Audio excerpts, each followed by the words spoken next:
Hello, guys, and welcome to a brilliant night of fights. Thank you for joining me. I really appreciate it.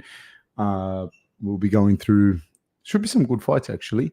Um, Roman Kopylov, I feel, was amazing in the middleweight against Josh Fremd. I'm been a big fan of Kopylov for a long time now.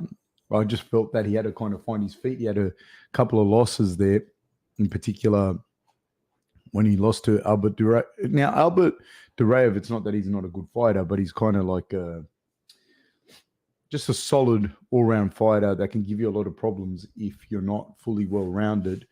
And I feel that Kopylov is still trying to kind of find his feet in that situation. And, Carl Robinson, again, is a similar sort of situation where he's a very solid, very good fighter, not necessarily the best fighter around, but he's definitely a very solid, very strong fighter that can give you headaches if you're not on, if you're not fully. But I think Kopylov beats them both now, and I think he's starting to find his feet. So I like Kopylov, and I think he can, on his day, he can make things very hard for some people there. Cooper Marion says, "What's cracking, Fab?" And Rob McKenzie says, "Good morning from WA, Fab. Great day for a fight night." Yes, sir. Yes, it is, man. It's a beautiful day here where I am on Australia's sunny south coast, Sydney, just south of Sydney. It's lovely, man. It's like 32 degrees for us, 32 degrees Celsius. Beautiful, beautiful day. Already been to the beach, walked my dogs. It was beautiful. James Lee says, "Can we get this in podcast form, Fab? Can't have a good-looking rooster on my TV when my girls are home." I don't know what that means. Can we get it in podcast form? Yeah, I mean, I suppose. I don't know how that works in as far as it going live and everything. I have no idea with what you just asked exactly. I'll have to ask my marketing department, which is my wife. Cooper Marion says, "Random question, but you're into sports science. How should I structure my heavy bag workouts for my max weight loss and cardio gain?" Feel free to skip this if you're trying to talk fights instead. I will definitely be talking fights, but I'm trying to see how can I structure my heavy bag workouts for maximum weight loss and cardio gain. Feel free to skip this if you're trying to talk fights instead. In a nutshell, you're going to find that there isn't like and cardio gain. It's just going to be like the cardio is going to be correlated directly with your weight loss. As your cardio improves, your weight loss is going to occur, provided that your nutrition is on point. But the heavy bag's a really good workout. Maybe if you could do 3 2s and work up from there, or 3 1s. I don't know where you're at. 3 1-minute rounds, I think, is pretty good to start off with. I don't know how fit you are, dude. So it's hard for me to say that. You know what I mean? But I would start so that I can do, maybe it's 3 30-second rounds that I could do with decent quality in a minute in between. I don't know how fit you are. You know what I mean? And then maybe take out a little bit of the recovery, and then later on down the track, increase a little bit of your actual bag work, and just do incremental, like maybe no more than 10% gains. But I would start low, man. So if you do 30 seconds, even 40 seconds the next week, I know that's not, it's probably 12% or something like this, but still very small increments, and build it up. I'd look at it as well as a long game, and not necessarily trying to do it all in one hit. One of the things that you're going to do is like one of the things that I find, and I'm just reading down at the bottom there of your own comment, I was going to say to you, one of the things I find is a really good workout and really gets the blood pumping is if you get a partner and you can move around where you're just like kind of shadow boxing together, but you're just playing, you're just playing, moving around up and down, doing different things. Man, that's such a good workout. The time goes so quick. You can do half an hour like that. It's not hard on your body. And it's because it's live and you're reacting to someone, you're just keeping the pace up. But you just got to be able to be controlled, and your partner's got to be able to be controlled as well.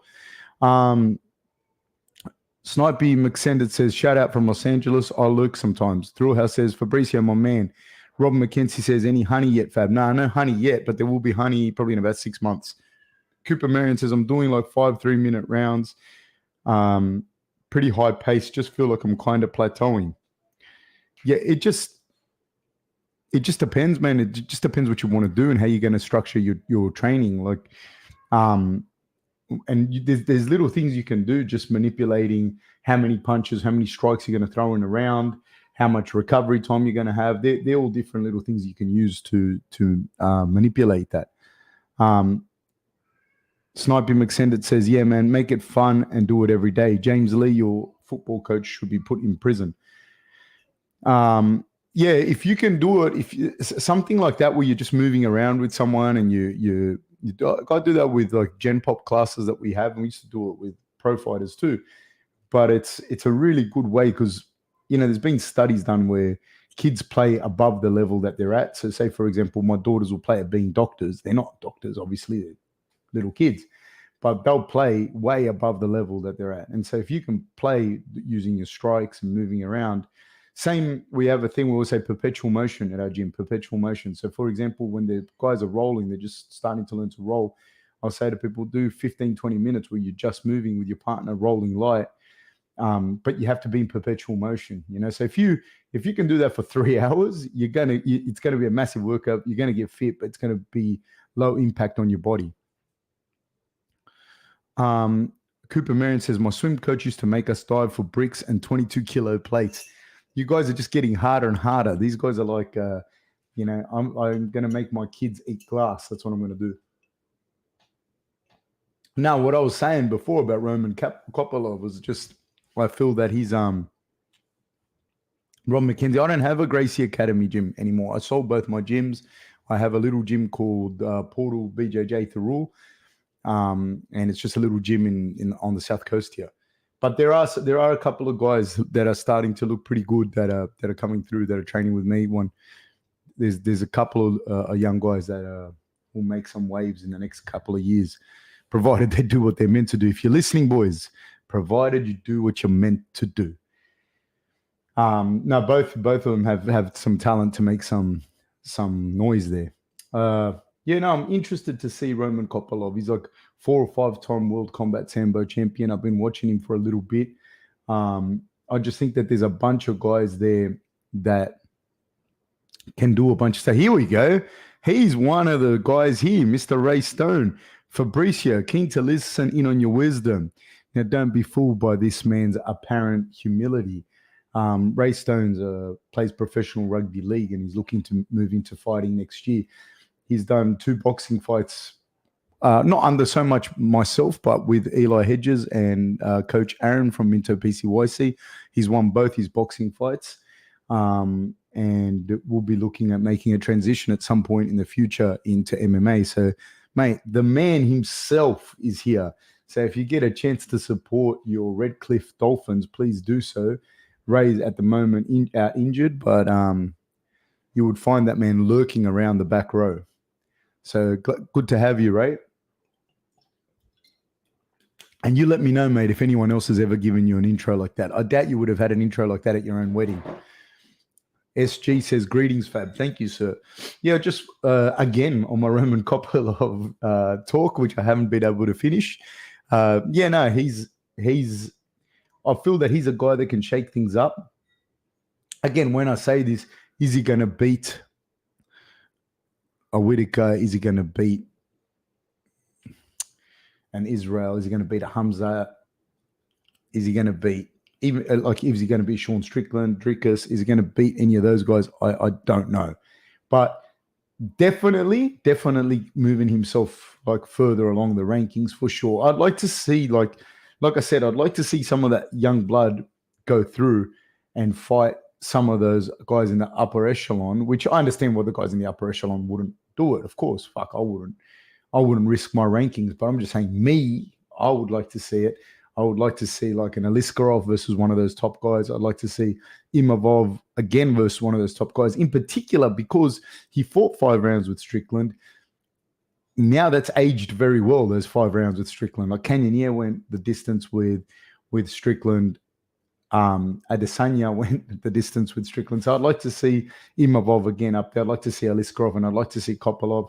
And there's a couple of others up there that I'd like to see fight some of those guys in the upper echelon.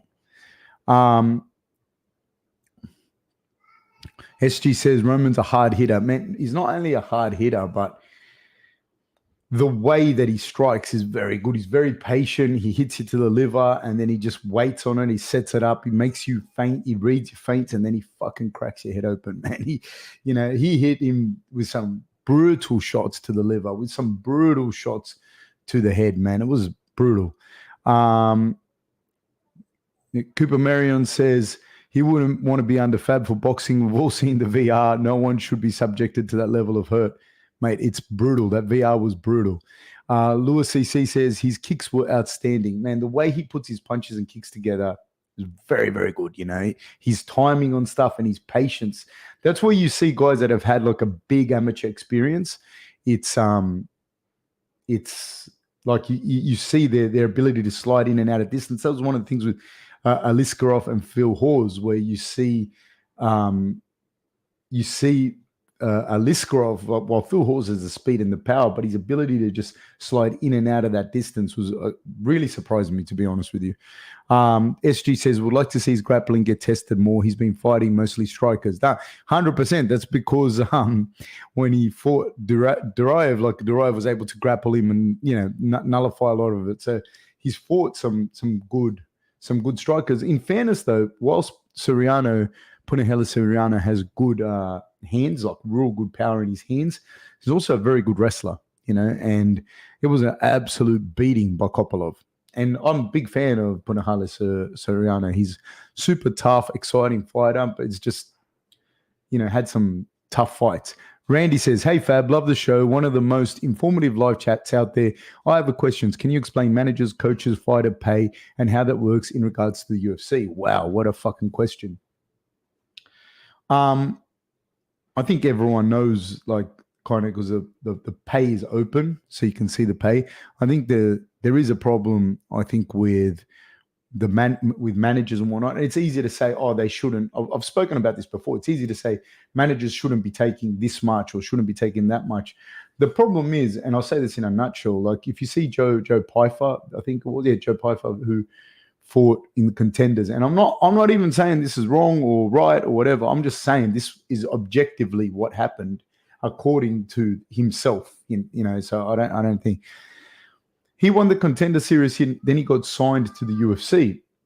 And then he was like, "Fuck, I'm homeless, and I'm going to go speak to Dana White." He went and spoke to Dana White, and full credit to Dana White. Dana White doesn't have to do this.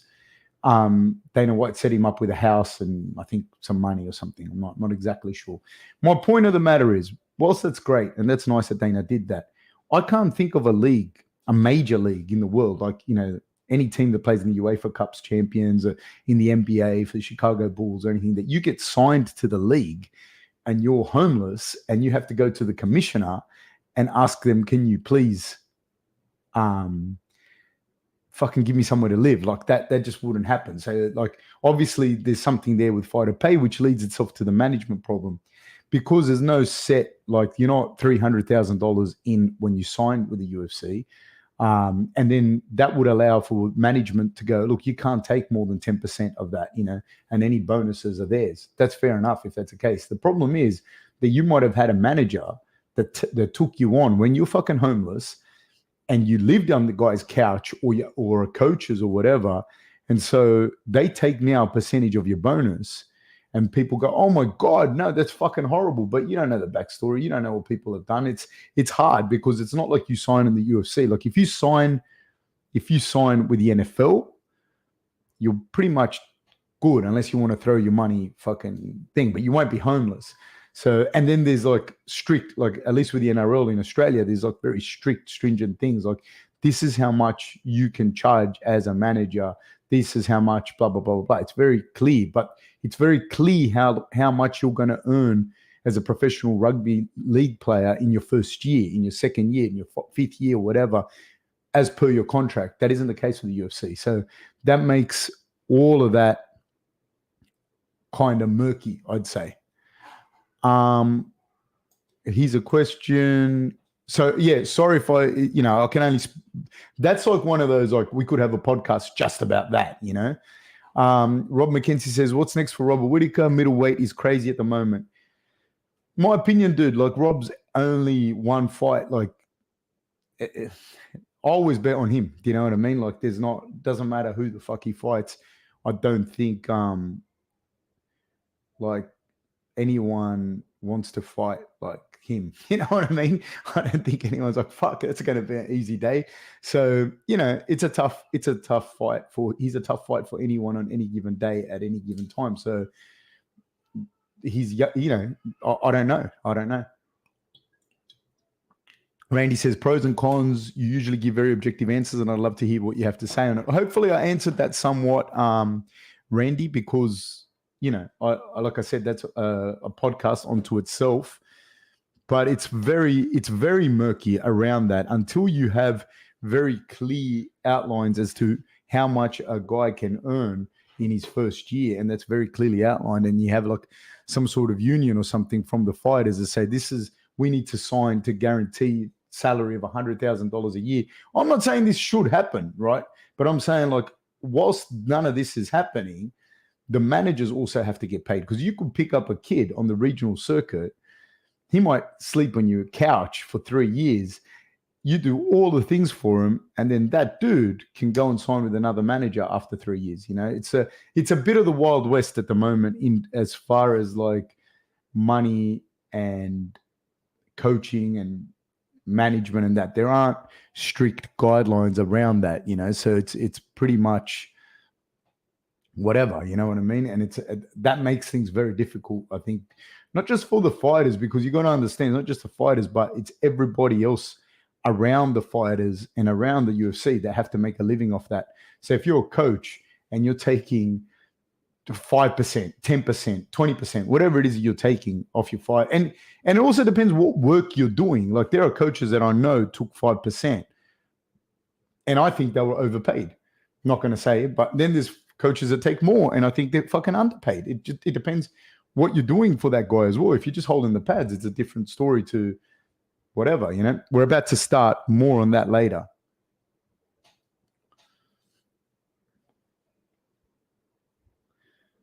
Both gentlemen both come out in orthodox stance. Padilla versus Nelson. Nelson in the red. Both now Padilla switches to southpaw momentarily, but he's back to orthodox. Nice kick to the body by Nelson. Padilla with a beautiful rear leg teep to the body in this featherweight bout with 4:36 to go in the first round. Both gentlemen exchanging jabs. Padilla with a very obvious range advantage. Nice oblique kick to the knees. Showing a good vocabulary of strikes is Padilla. Nelson with a high guard kicks the calf with great success of Padilla. Front kick up the middle. They exchange. Padilla switches to southpaw stance, then back to orthodox. Finding Nelson at the end of his jab. Nelson with some good movement. He's had some luck with that calf kick. I'd go back to it if I was him, and he's looking for it. He's looking to step outside of that lead leg of Padilla's and land that calf kick again, but Padilla comes in behind some strong punches, and Nelson lands a big calf kick once again. Padilla another teep to the body. He's doing well. He's finding success with that rear leg teep is Padilla. Right to the body by Padilla, stiff jab from Nelson. Nelson with a nice high guard. But he's got a nice high guard, but the problem is he looks to go into his shell a little bit and doesn't answer the shots from Padilla. So while Padilla's throwing 1-2s and they're getting caught on the hands of Nelson, Nelson's not answering. Stiff jab from Nelson. Like, not answering straight away. So that doesn't look good in the eyes of the judges, but two, man, you feel those shots as well. Let's be real about that. You can't just take them on the gloves like that over and over throughout the course of the fight. So he does shell up a little bit, does Nelson, and Padilla's kind of standing at range. Oh, Padilla gets a little bit rocked by a stiff jab of Nelson.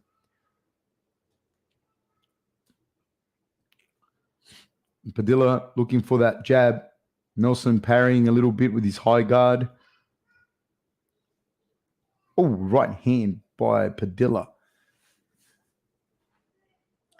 Padilla pouring with the jab. Guys, if you haven't already, please like, share, and subscribe. Really need people to support the channel, so I really appreciate that if you can do that. Thank you so much, guys. I really appreciate it. Nice right hand by Padilla. Teep to the body by Padilla. We're also going to be live on Tuesday, Australian time, AEST time. We will be doing a breakdown on Fiziev and Gamrot. Love watching both of those guys fight. Big fan of Gamrot. Not going to lie. These boys exchange in the middle. So it's going to be a lot of fun doing that breakdown. Calf kick by Nelson. Again. 1 minute, 59 seconds to go. Oh, step through. Left kick to the body, partially checked by Nelson. Couldn't quite see if he got checked or if it hit the arms. I'm not really clear on that. Couldn't really see it clearly. That's why I'd hate to judge, man. I'd hate to judge and I'd hate to ref. But I'd hate to judge more than I'd hate to ref. As you saw, in the fight earlier on, I think they were lightweights, when the ref called the fight and it looked like the guy got choked out, but the choke wasn't really in. It's hard, man. He's got to make a decision in like 1 second, less than a second. It's fucking tough job. I know it's fun and it's in vogue to shit on the refs and the judges, but they're fucking hard jobs, man. Like even when you're watching it here, I can't tell sometimes if the shots land on the forearms, on the shins, or on the body. I can't tell. Not always. Like there, I couldn't see exactly if that landed, that left kick to the body by Nelson. So I'm just being truthful with it. It's hard. It's a hard fucking job, and it's easy, right, to pick out the mistakes afterwards. It's not easy to call it while you're watching it. Or to make that decision there and then while you're watching it. And in the time that you go, was that right? The fight's taken off. It's hard, man. It's very, very hard. And then this I learned even more so. Nice right hand by Padilla. When we've been doing the statistical breakdowns, we've been doing more and more of it. It's hard to gauge because you say significant strikes, but if you land like your shin on someone's forearm, it doesn't necessarily get counted as a significant strike. But if you land it on the leg, it does. But you could have broken the guy's forearm, and I've seen people's forearms get broken a lot by the shin, So it's just an interesting thing. That changes the fight. 6 seconds to go. Padilla seems to be stalking Nelson a little bit. That was very, very cool.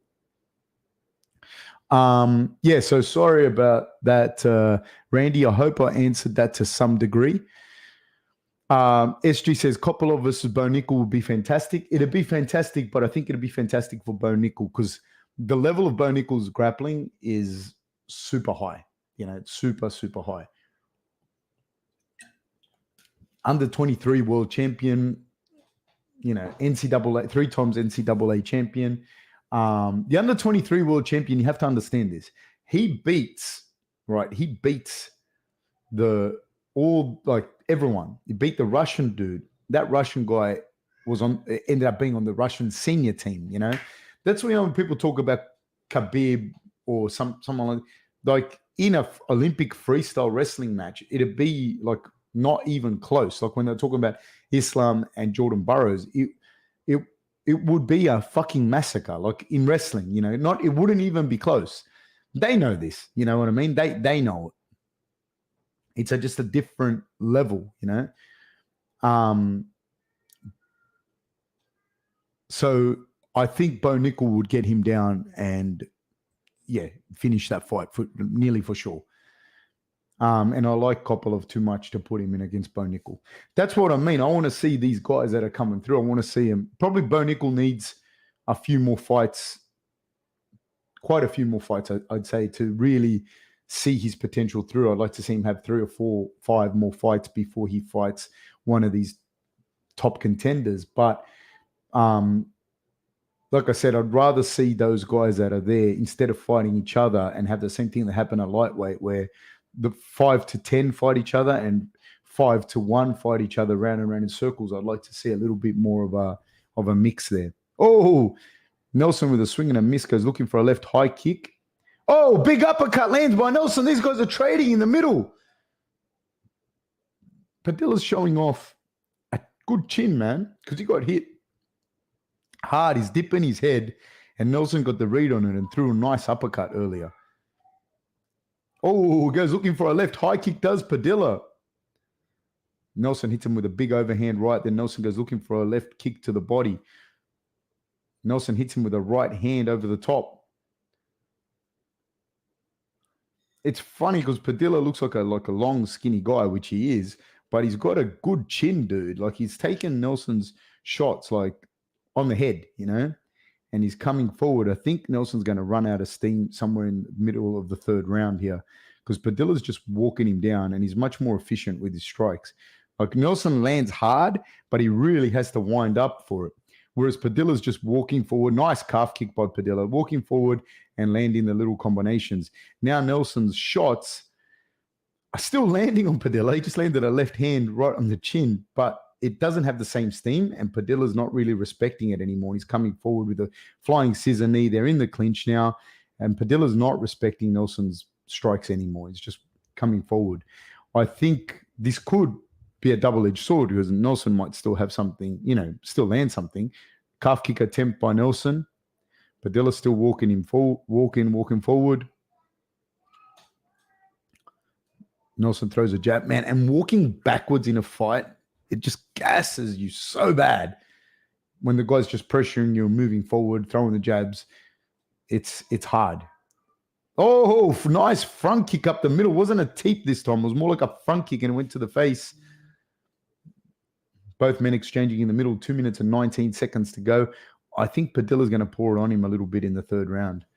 I do think Nelson has slowed down quite a bit.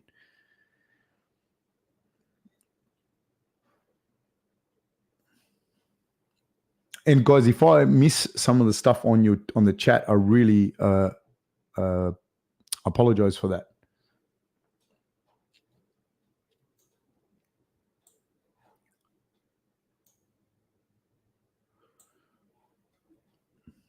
Yeah, JDM, man.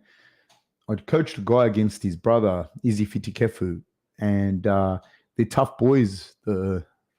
Those boys are the two brothers, JDM and his brother, very, very tough guys, man. And JDM has improved so much since we started here in the domestic scene. So I was very familiar with him. I thought actually one of the boys was going to have to fight him, but it didn't eventuate. But very good, man. Tough guy.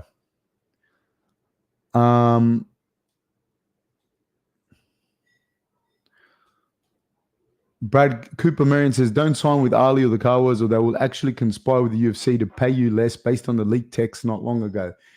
Dude, honestly, I'm not going to sit here and be like an advocate for those two, but there's a bigger problem. It's not Ali and the Kawas that are bad. I'm not saying they're good people. I'm not advocating for or against them. I'm not at all. But for that to happen is because there's no regulation in as far as what the minimum wage is of a fighter and what management can take. That's not just because there's these two evil groups of managers that are just running around and doing it. So it's a dirty business, man. It's a fucking dirty business. That's all I got to say to you. And they're not just they're just beings that are in this environment. You know what I mean? Cooper Marion says we could have a class action lawsuit just about that issue. Yeah, man. Was fighter pay? Yes, whatever. But I'm not one of those people that's pay them more. There's fucking other people that are more concerned about they should get paid more. And there's my list is nurses, teachers, fucking doctors, Aboriginal health practitioners in rural communities. These are people that I'm genuinely fucking concerned about getting paid more. Social workers in hospitals, social workers that deal with end of life, with elderly, end of life trauma. These are people that I'm concerned about. What happens with kids that fucking enter the foster care system? These are the vulnerable people of society. If the fighters don't want to unionize, that's on them, dude. Because one fighter will be like, oh, he doesn't want to take the fight. Fuck it, I'll take it for less. And then make fun of the other guy. So fuck, mate. I'm not sitting here advocating for him. And in fairness, you win a couple of fights and you get a bonus or two and you're on more money than like some of the people that I just mentioned. So, no, I'm not. Yeah. Heath Perry says, I think, third round, guys, third round. We're off. Nice calf kick by Nelson. Oh, nice jab by Nelson. Front kick up the middle by Padilla. But Padilla can't go away from throwing combinations. He can't throw one-offs because that's going to make Nelson start to come forward, and you don't want that. He had Nelson moving back. Nelson starting to throw in flurries. He knows what he has to do.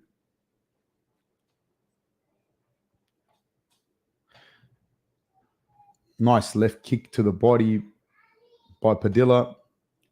Calf kick by Padilla. Another calf kick by Padilla. It was left hook and a calf kick by Padilla. Oh, nice little uppercut by Padilla. Overhand right by Nelson. Padilla looks tidy, man, with his stand-up. But, he looks tidy. I like it. It's like a little bit reminiscent of a Max Holloway type of cat. Reminiscent of it. I'm not comparing him exactly to him, but he's got like nice, tidy hands, and he throws nice kicks. He kicked him in the nuts. Heath Perry says, I think Cannonier versus Rob 2, Dricus versus Strickland are the fights to make. Don't think he should get the rematch due to allegedly getting a rematch against Pereira. Already getting. I understand it's a business. Cheers, Fab. Yeah, I was going to say there was a poll, right? And the poll was like 430,000 people said, or didn't say, or the poll was 400. I think the poll was 430,000 people. And the overwhelming majority of people thought that Israel shouldn't get the rematch. But that poll, all that says is what they think. It doesn't say that these people aren't going to watch it. Guaranteed, there's 430,000 people will still watch an Israel rematch. And then I think he's had his rematch, but I think the UFC will give it to him. And simply because the Dricus fight is still there. And then there's a Hamzat fight there as well. I'm talking completely from the UFC's perspective. The fight to make is Israel versus Strickland. If you give Israel a non-title fight now and he loses that, then you lose the Israel cash cow. Whereas if you give him another fight with Strickland and he wins, fuck, you got Dricus that's going to sell. If you give him the fight and Strickland beats Israel again, then you give him Hamzat or Dricus. That's probably what's going to happen, That's what I think will happen. What I think is fair, fuck, who cares what Fab thinks is fair, Like that's a reality. Do I think he deserves a rematch? Again, deserves a fucking broad word, you know what I mean? I think that Dricus deserves the shot. That's my opinion, because I don't think you beat Rob and not get a fucking title shot. Not in this universe. Anyways, that's my opinion. 2 minutes and 28 seconds to go. Padilla is right now in the live odds of minus 140. I think he's more than minus 140 because I do think he's winning this fight hands down, in my opinion. But again, this is how I see the fight. Right high kick by Padilla. I think he's winning this fight. Outside of Nelson catching him, and statistically, Nelson's not going to fucking catch him at featherweight with 2 minutes to go in the third round in a fight that he's losing. It's very hard to find a knockout shot. One of the best bets you can put, Jack Slack, shout out to Jack Slack.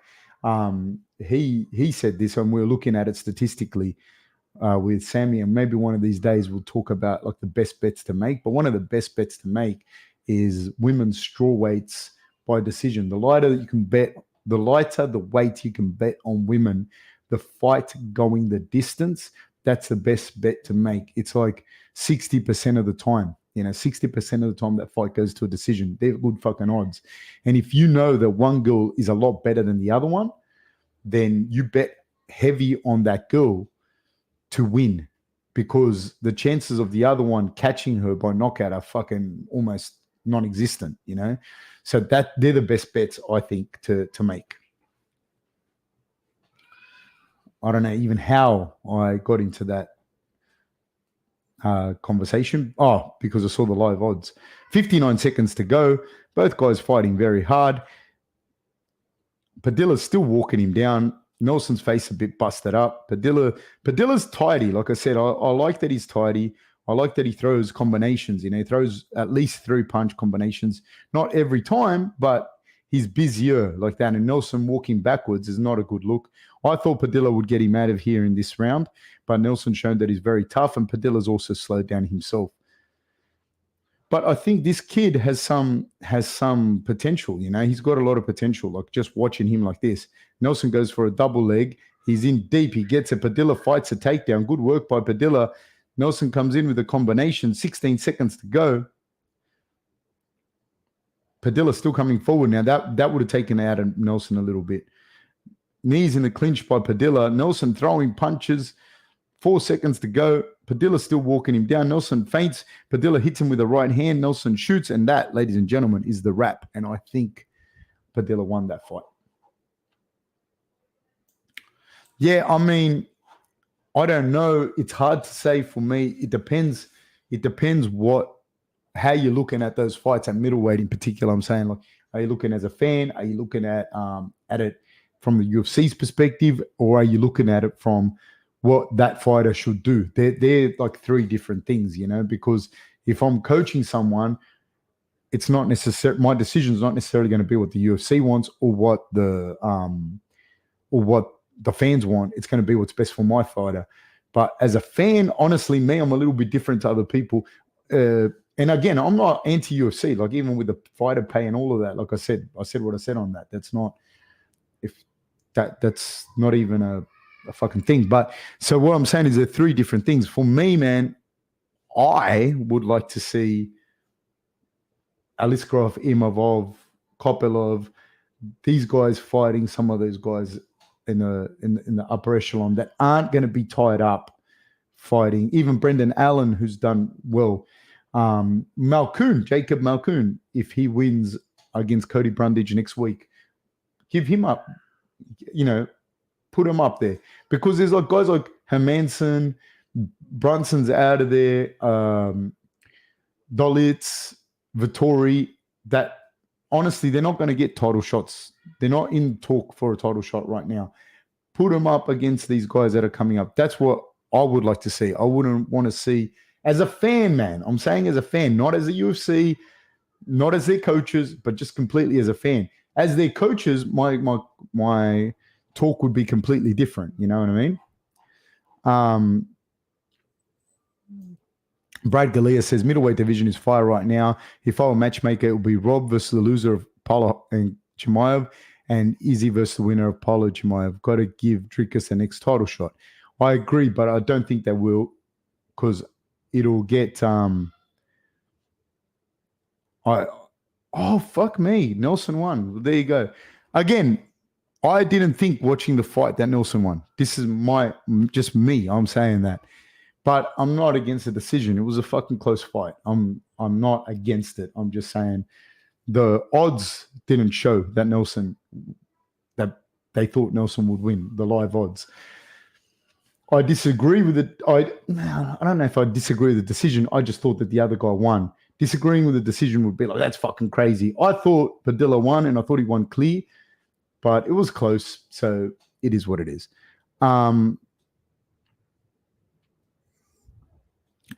Yeah, man, I think so. But from a UFC, again, like from a UFC's perspective, the Dricus fight is there. Do you know what I mean? The Dricus fight is there if Dricus just sits there, and he will. He's not fucking dumb. He's not going to lose that.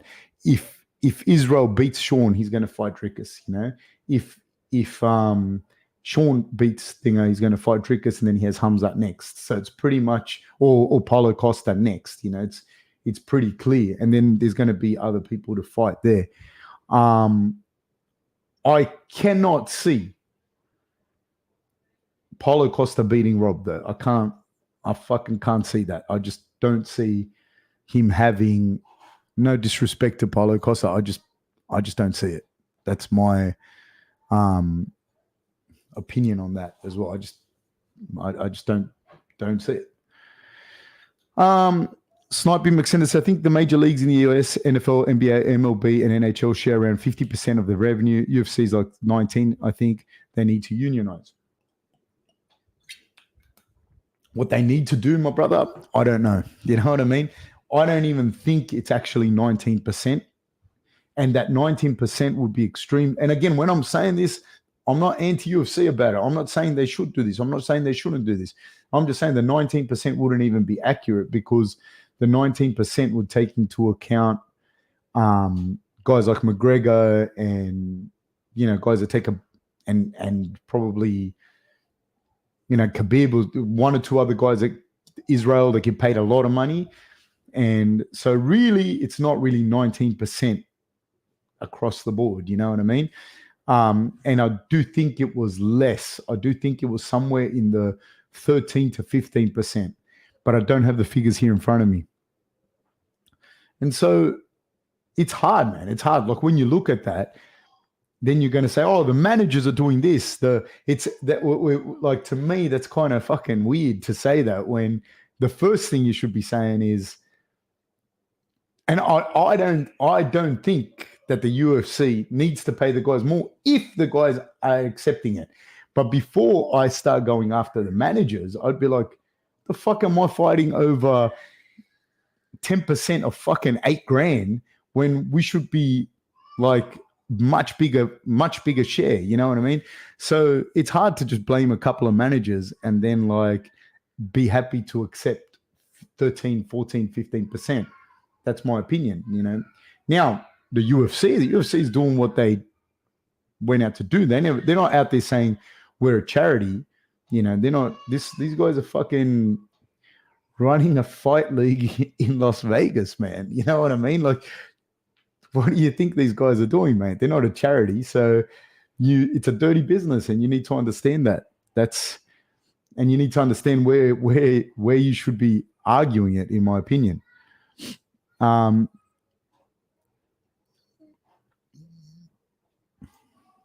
Snipey McSended says, that's criminal. Without the UFC, fighters are still fighting. Without fighters, the UFC isn't anything. That's not really accurate, dude, man. And I say it from a perspective of someone that, I'm all about the fighters. I'm all about not just the fighters, about athletes because I work with athletes. But the reality is the fighters themselves don't have the skills necessarily to promote, to do the business, to set up a business. Man, a lot of the fighters couldn't fucking set up a gym, dude. That's the reality of it. Do you know what I mean?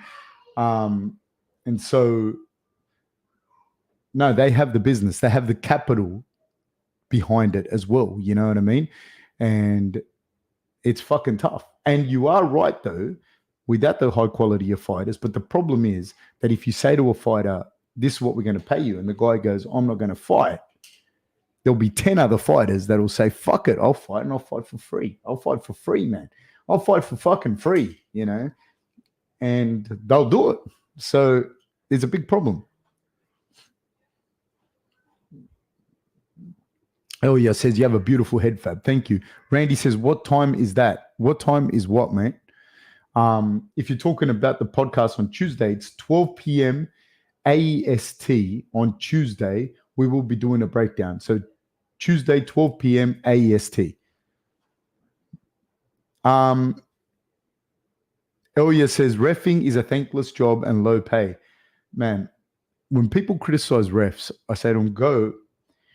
This is why I never criticize refs. When I was 15, I used to play basketball, play basketball growing up.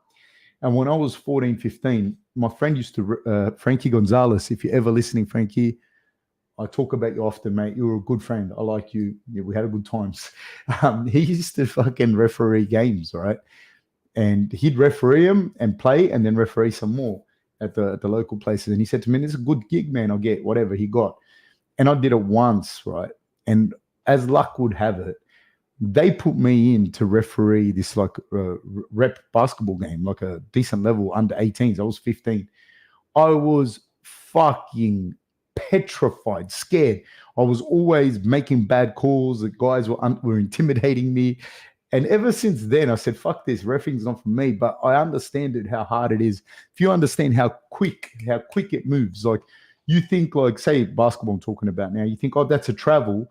By the time you've gone travel, if you haven't blown the whistle, the game's fucking up the court. And fighting's exactly the same. If you go, did he do, and you didn't call it in that moment, it's gone. You can't come back 3-4 seconds afterwards and go, that was a fence grab over there. No, do you remember you did a fence grab over there? No. It's like you see it, you got to call it there and then. And if you didn't call it the first time and you see him do it again, then you're trying to, but it's hard, man. Then you got to take a point off the guy and you got to do it quickly. And if you don't, it's going to cost the other guy the fight. And if you do it too quick or it wasn't clear or something like that and you take a point off, you cost this guy the fight. It's fucking rough. I wouldn't do it. Peace on that. Even Islam says he wants to wrestle Jordan Burroughs in a cage, and even then, let's be honest, probably Jordan wins fairly easy.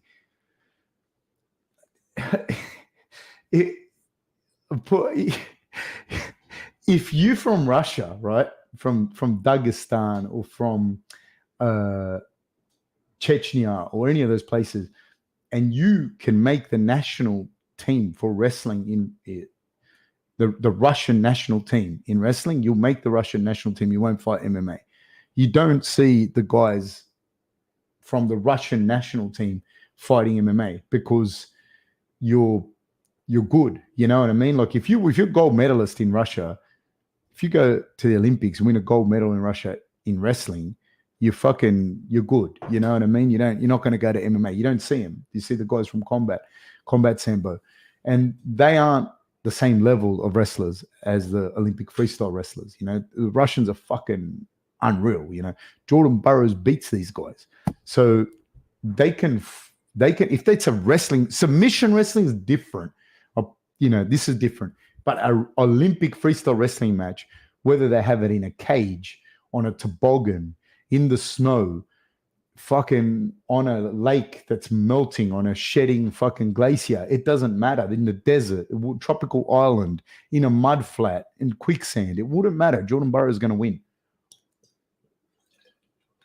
He'll win, and it'll be a fucking joke. It wouldn't even be close. In a fight, it's different. In a fucking, it's different. But wrestling, Olympic freestyle wrestling, wouldn't even be close. Rob McKenzie says, top paid AFL player makes approximately $950,000 a year. Top NFL player gets $7 million plus signing bonus of up to $27 million. Yeah, the figures are astronomical, but don't forget AFL has a much smaller audience than the NFL. You know what I mean? Like even here in Australia, not everyone, but a lot of people still watch the NFL finals. In Australia, not everybody would watch the AFL final. You know what I mean? Like, I don't watch the AFL. I would have probably liked to have played AFL if I didn't grow up in Southwest Sydney. My body's more suited for AFL, but it's got a much smaller thing. But even that, dude, $950,000 a year, it's still a lot of fucking money, for a sport that's only played in Australia, like not really played anywhere else. And not even all of Australia watches the AFL final, and these guys still getting paid that. You got to, you got to think about that. Cooper Marion says these are some gigantic featherweights. I thought this was 170 when I first tuned in. He's a tall fellow, the Padilla. Thrillher says Padilla goated chin. He does have a good chin. Elia says, by the way, I missed the timer clock, Fab, if you remember. Yeah, man, I've got to work out a configuration. Let me tell you something. I've got 3 kids under 3.5. My wife, shout out to my wife, is by far the best person to ever come into my life. And I've had some good people come into my life, but by far, she's like too good for me. She's the one that sets everything up. And the problem is when we set up the what do you call it? The clock, the way that this room's set up, my daughters just rip it to fucking shreds, So my wife's forever thing. So it's a battle that right now I can't win. I might just bring it out for 1 or 2 fights. The way this room's set up, it looks nice and tidy, and it is because my wife does it. Beetlejuice says, yo, Fab, good to see you as always. Bro, that energy you had during the Izzy Strickland fight was amazing. How many coffees did you have that day? You were ecstatic. Man, I didn't have that many, man. But, like a lot of people shit on Israel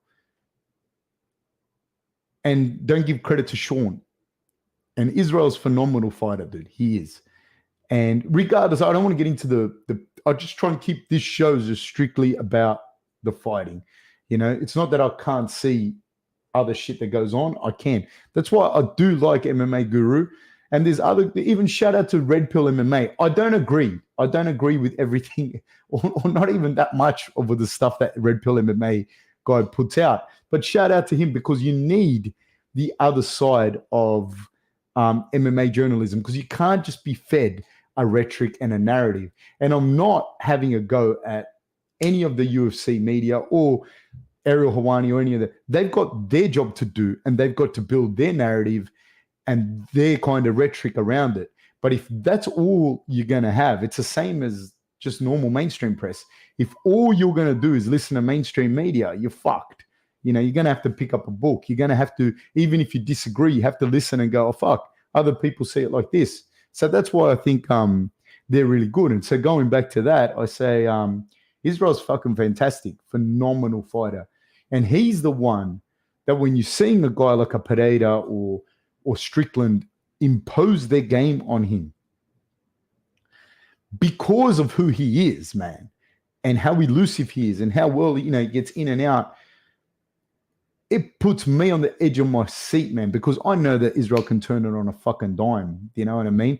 I know that it makes me appreciate how fucking good Strickland is because the amount of discipline it takes to stay just in that range, you know, and not go first, make Israel go first, counter on the counter, and then sometimes just stay there. And Israel's frozen as well. And they have this like little Mexican standoff. Shout out to Mexico. They had this little Mexican standoff, and then Israel would scoot because Sean would just give him enough of the panel, and Sean would just follow him. To do that, man, kept me on the edge of my fucking seat, dude. Like, what was occurring there at such a high level was fucking crazy. Israel to me, and I've looked back, and I even looked back at my own podcast to see, like, how was I saying it live, you know? Because did I get on the thing to me, and I like when people go, you look slow, did I get on there and go, fuck, he looks like, nah, man. I said, he looks fucking sharp, you know, he looks good. And he did, you know, until Sean started making life hell for him. We're about to start, guys. We're off. Round one. Zellhuber versus Giargios.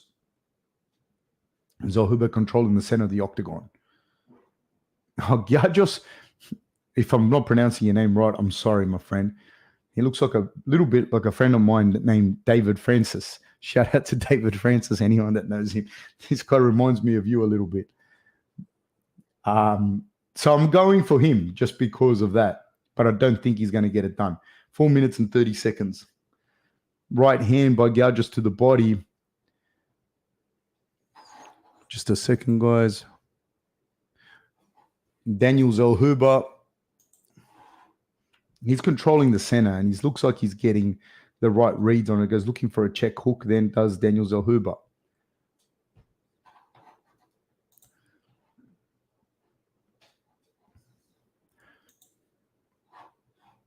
Christos Giargios. On the periphery of the octagon, lunges in with a lead left hook, kind of lead left hook jab kind of thing.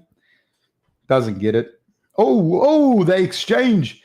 Zellhuber answers with a right hand. Giargios is scouting the peripheries of the octagon. Oh, wow! He rocks him! Go, Giargios, go! Giargios lands some big shots on Zellhuber. He definitely rocked him. Zellhuber's trying to get out of range. Don't let him recover, Giargios. I'm not even a fan of Giargios, just because he looks like a mate of mine. Fighter, he was a fighter as well. I don't know if he's still fighting. We've kind of fallen out of touch. Not in a bad way. I just haven't seen him for a long time. Shout out David Francis. That's why I'm going for. That's why I'm going for Giargios, because he looks like him. But this Zellhuber, his control. He's got the range well, but Zellhuber's Giargios blitzed in and caught him, man. Hit him, rocked him. I just don't think he should have let him recover like that. That's all.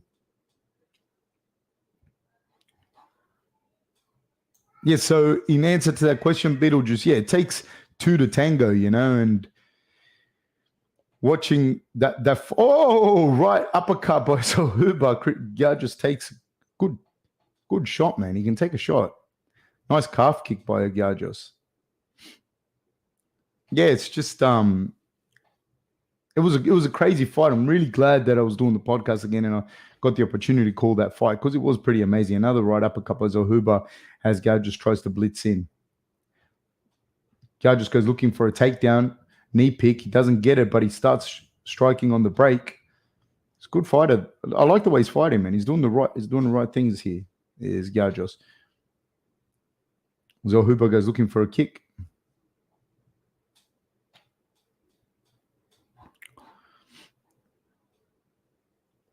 Lewis CC says that's a fair point about fighter pay and pay improvements needed for the other industries.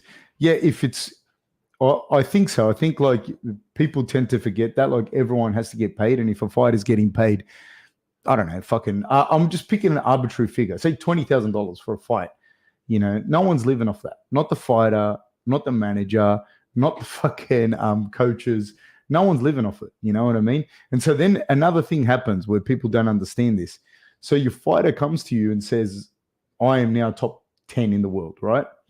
And, you know, you're working, you've got a full-time job because you're getting paid 10% of 20 grand if you're lucky, right? Which is $2,000, which is fuck all, especially if you live in Sydney or New York or somewhere like that. And they come to you and they say, man, I'm going to, you know, I want you to do this, this, and that for me. I want to be full-time. And the guy's like, well, fuck, you want me to leave my job? I can't leave my job. So we're going to have to come up with an arrangement. And so I'm going to need this much percentage, or I'm going to need you to fucking pay me what I'm getting my full-time job, man. I'm whatever I am. Gal just goes looking deep. And so you and the fighter come up with an agreement. Then shit goes bad between you and the fighter. And the fighter goes, this is how much the guy wanted from me. And it's like, man, that guy, you're asking him to further your career, but only you get paid.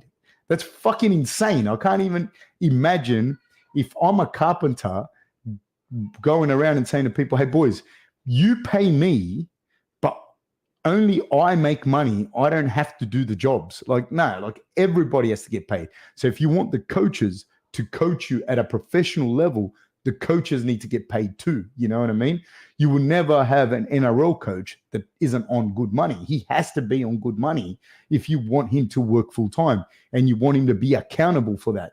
And so that's where I start to get a little bit weird when people start picking out this shit. And I think like, well, if the fighter mandatory minimum to get paid was $300,000, for example, I'm not saying it should be. But if the fighter minimum to get paid is $300,000, and it's very clear that you can't charge more than 10%. So that's $30,000 a year that you're getting, and you have 5 fighters on the contract, then the manager can make some money. And I get that. And he should only be taking 10% of it.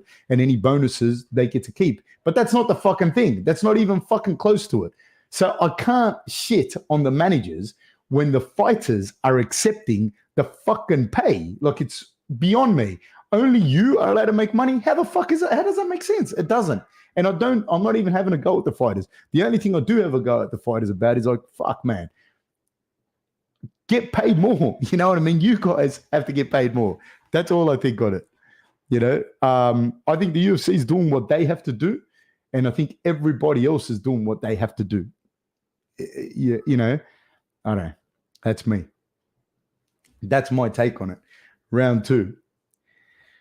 We're off. 4 minutes and 53 seconds. Because that scenario that I gave goes around and around and around and around. That happens all the fucking time. You know what I mean? Even now, if people have said to me, oh, will you coach or whatever? I'm like, no, because I haven't got time. Like, I haven't got time. I make money doing other things. And for me to stop doing those things, you aren't making enough money to pay me, so you can come and train or something. There's no problem. But no, like, no. Do you know what I mean? Like, as a coach, as a professional coach, no, there's other ways to make money, even with corporate arrangements. Like, there's more money there. I love fighting and that, and I love this, and if I have a couple of guys with me now, young guys that are coming up that will definitely make waves, and that's a different thing. We have a symbiotic organic relationship is different, you know. But if somebody were to just come along now, I'd be like, nah, man, like this is no. It's the same as if some kid comes and says to me, can I do private classes with you? I'm like, dude, it'll cost you too much and I'm not worth it. There's fucking 20 guys better than me at the PCYC. Big exchange there by both guys. Just goes looking for a takedown, defended very well by Zellhuber. 3 minutes and 26 seconds to go in the second round. Still defending that single leg is Zellhuber.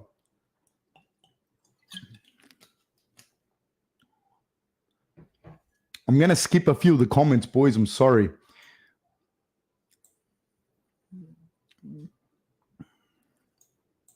Sorry, guys. I'm going to skip a few because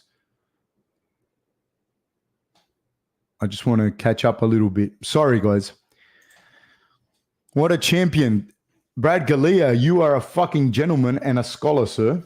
Brad Galea says, thanks again, Fab, for the stream. I'd much rather have your channel playing for audio purposes while driving when I can't watch than the UFC stream to hear what's going on, strike by strike, etc. Man, thank you so much, man. I really appreciate it. It's very, very flattering, sir. Thank you very, very much. And on that, back to the fights. It's 229, round 2. Just putting on the fights, but putting on the fight, it's hard. Again, it's a hard fight for me to gauge because I think whilst Garjos looks like, it always looks like Zellhuber has the range on him and he's tidier. Garjos is the one that is in my opinion, in some ways pushing the fight. And he definitely hurt him in the first. So I can't do anything but give the first to Garjos. He just doesn't look as tidy as Zellhuber. Zellhuber exhumes air that he is going to win the fight. I can't explain that. And Garjos is looking for the takedowns. Oh, he's landed in an anaconda. It's not quite on, but it doesn't look good for him. Yeah, it's done. That's it. He got him with the anaconda. And that's what I was saying. Like, he definitely gave the impression that he's going to win this fight. So that was pretty cool, man.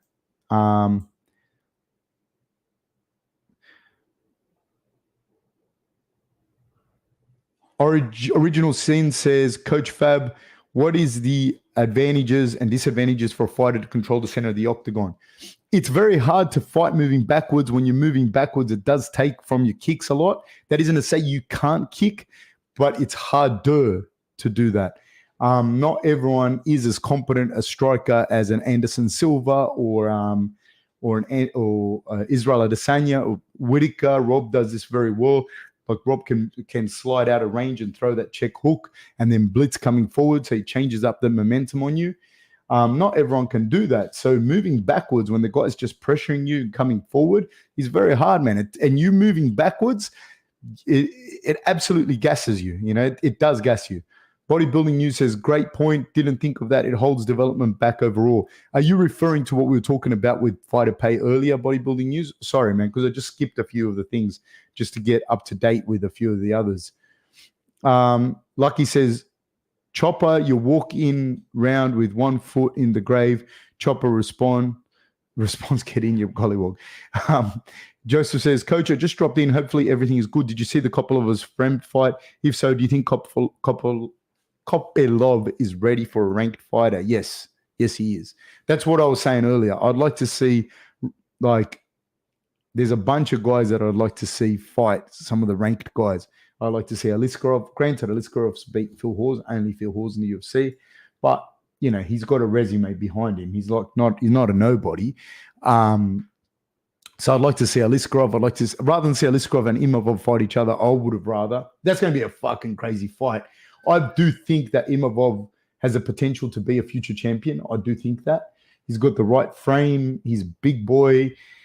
He's got great striking. He's improving his grappling. He's got a good coach. He's got good camp. I do think he could be a champion in the future, but it depends which class it is. You know, there are times where the class of like 2000 and probably I think the class of 225 is going to be one of the best you've ever seen at middleweight, because you're going to have Hamzat, you're going to have Imavov, you're going to have like these young Bo Nickel, you're going to have guys come up, probably a Shavkat or Ian Gary will probably end up at middleweight. You know what I mean? So you're going to, that class of 2025, 2026 is going to be pretty fucking full on. So I can't say he's going to be, but he's definitely one of the guys that's got the potential to be. So I'd like to see Kopylov, Imavov, Aliskerov, those guys fighting, Brendan Allen, those guys fighting up into those ranks of the top 10. I'd like to see that, just to get new blood in there. And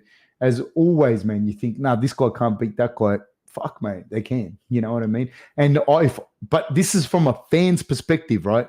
Like I say, coach, fan, UFC, three different thing, and no one's wrong. Fans want to see the fights they want to see. Coaches want the best for their fighter, and the UFC wants the best for their company. This is the big difference between the three things. When they did that, like I said, when they did that poll, and they said out of 430,000 people, most people don't think Israel deserves a rematch. That poll is not really accurate, because those 430,000 people, everybody is going to watch Israel fight Sean in a rematch, whether they think he deserves it or not. And that's all the UFC cares about. Are you going to watch it?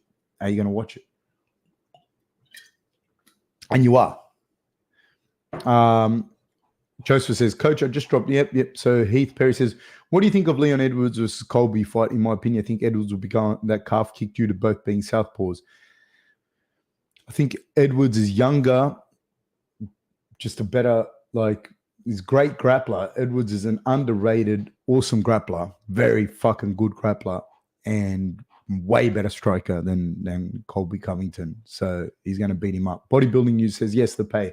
Yeah, and that's why, things don't exist in a silo of the human experience, man. You know what I mean? Like, you can't just go, oh, it's, like people say that, they go, it was the judges. The judges caused the fighter to lose half their pay. And I'm like, no, they didn't. No, they fucking didn't. The judges caused maybe a bad decision and where that person should slide up in the rankings. But that fighter's pay is a UFC pay structure issue, not the judge's decision. You know what I mean? You don't look at an NBA game and go, fuck, the Lakers don't get paid this week. They lost to the Clippers. Nobody says that. Nobody fucking says that. It's not a thing. Fab, have you seen the video of Alex showing Glover his Lamborghini? I have not. Original Sin. But if that's like a comparison, like Alex is one of the best combat athletes to ever fucking do it. He should have a Lamborghini if he wants one. Original Sin says, Coach Fab, what is your take on Holland versus Jake? To me, it's a very dangerous fight for Jake. For JDM, Holland's difficult, man. Rangy, good jiu-jitsu, good striker, man. Good striker, throws nice straight shots down the middle, and he's rangy.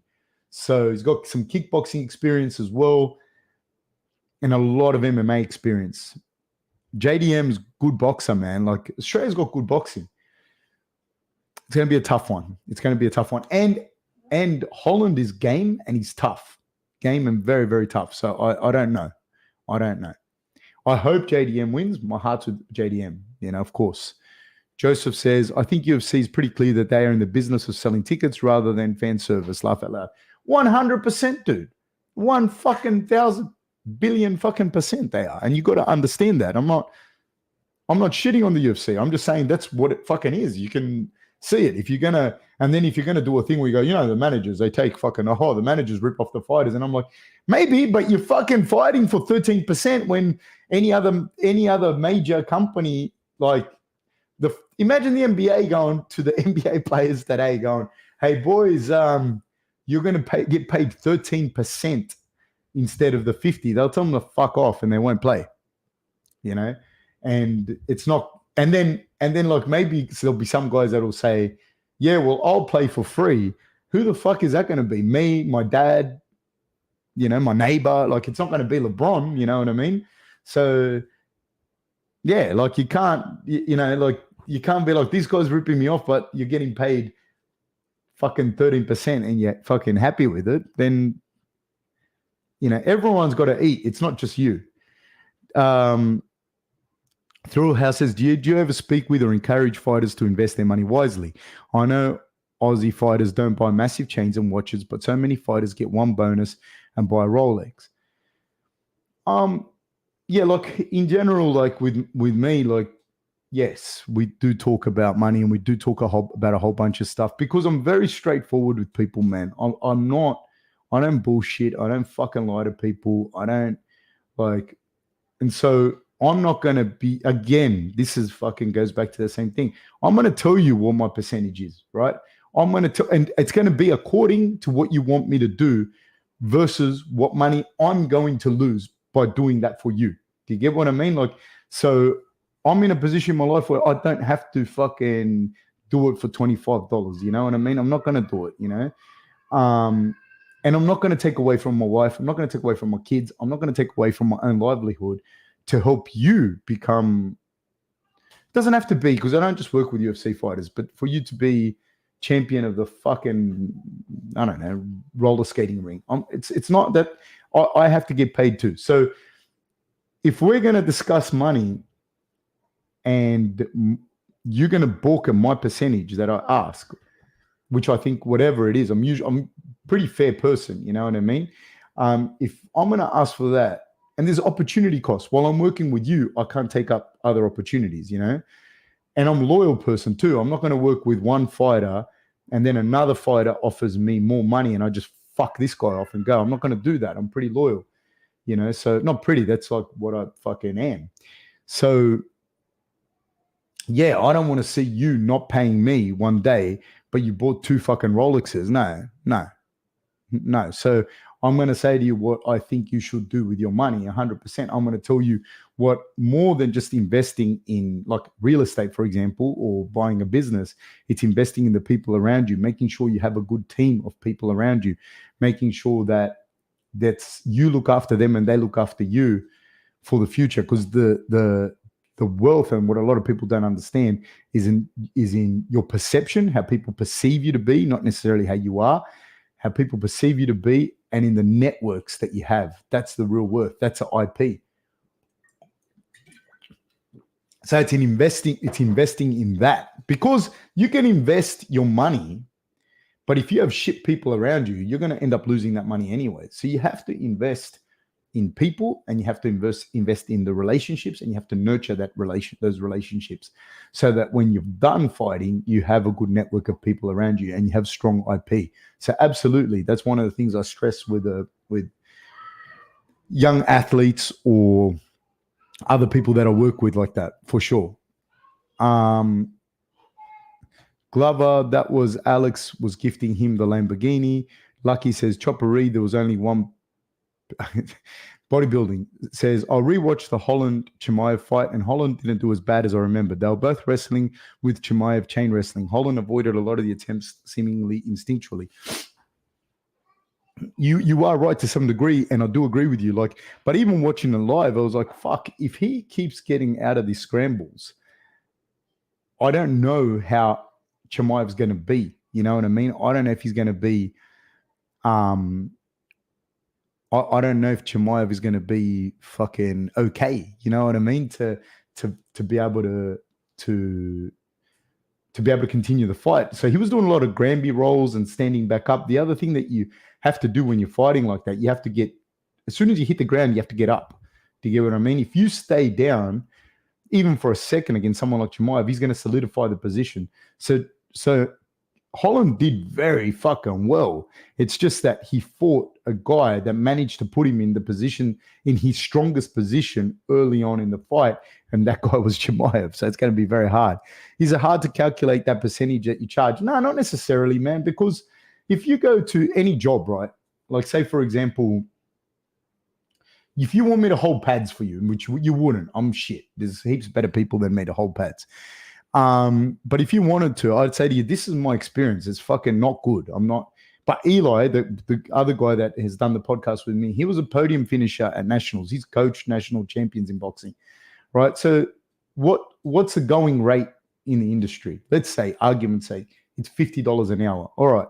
So are you going to do 3 times a week? Blah, blah, blah. Then you charge that. But then Eli might have 20 people lined up that are going to pay that. So then his wage goes up, you know, or if it's an actual job you want me to be like your high performance coach, then I'm going to sit down with you and show you what a high performance coach makes. I'll pull out 3 or 4 different examples.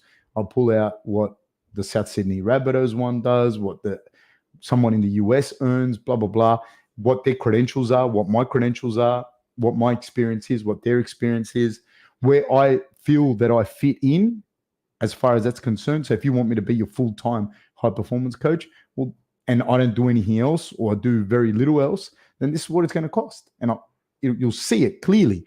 And then from there, you might say, well, I can't pay you that up front. And I'll say, no worries. If you can't pay this up front, I'm going to take a risk on you because I'm going to get paid a percentage, right? And I might get fucking nothing for 2 years, or I might get a small percentage if you lose, or I might win big. So I take this percentage, and that percentage is going to be higher than normal. You know what I mean? This is not, and that's why when people say that about the managers or whatever, I'm like, well, I don't know what that guy did. If that guy fucking slept, if some guy slept in my house for 3 years while he was earning 3 to show and 3 to fucking win on the regional circuit, and my wife fucking washed his clothes for 3 years, and he ate at my house, then if I'm taking 50% of his paycheck, I'm not fucking ripping him off, So it's easy to say that shit. I don't know what people did. I don't know what people did for that person. And I have seen that. I've seen coaches do that with fighters, right? I've seen coaches do that with fighters until the fighter's like 23, and then the fighter fucks off to another country after he slept in that coach's house. I'm not saying he shouldn't have. I'm not saying it's wrong. I'm just saying this is true. This happens. That coach put everything into that guy. Then he goes and fights arbitrary, pick of ATT or whoever, nothing against ATT, goes and fights out of ATT. Mike Brown, who's a fucking fantastic coach, absolutely amazing, coaches a guy for 2 months, wins under Mike Brown. Everyone talks up Mike Brown, which they should. He's fucking amazing. He is amazing. And I picked him because I think he's an amazing coach, one of the best. But then you don't know anything about the coach that brought the guy through, and then he doesn't get paid. He doesn't get a fucking thing. And I've seen this with rugby league. I've seen it with athletics. I've seen it with so many sports, man. So it's tough. There's 2 sides to each coin.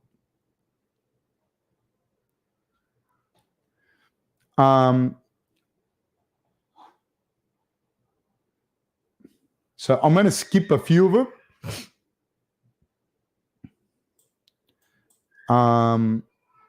Lucky says, thank you, mate. I love Mark. I had a technical question earlier. I'm a tall guy who struggles committing to shooting double legs. Any advice? I'm already drilling them extra every training session. I don't know what you're doing. Like, I don't know.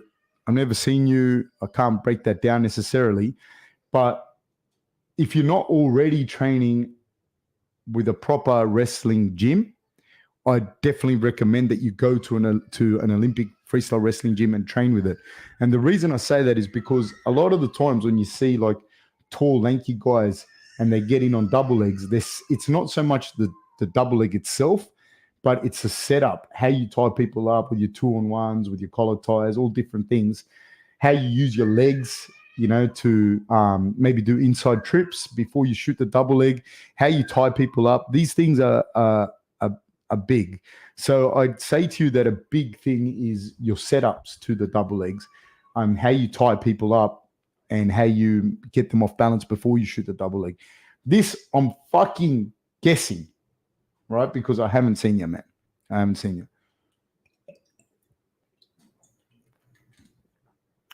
Rapachi says, thanks for calling the fights today, Fab. Appreciate it. It's hard for me to talk about, like, I don't want to talk about fighters like specifically, you know what I mean? Particularly if I've worked with them, it's not like something I because anything you say can be misconstrued as good or bad or whatever. It's hard, man. It's a hard business.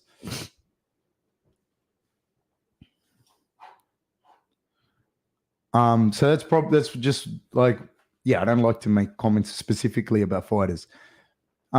If it's not about like who do I think they're going to win or not or whatever, I don't. Rob McKenzie says, do you think if refs...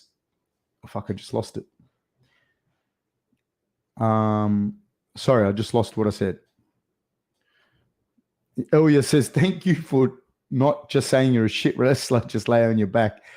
Nah, I definitely, like, I'm kind of like a tall, skinny guy as well, you know, and not that I'm some fantastic wrestler, but that is a big thing with is how, and blast double legs is not thing for everyone. That's why sometimes you look at wrestlers and people go, oh, he's going to take him down. And I think, but he's not that type of wrestler. Like Yoel Romero he had a good double leg.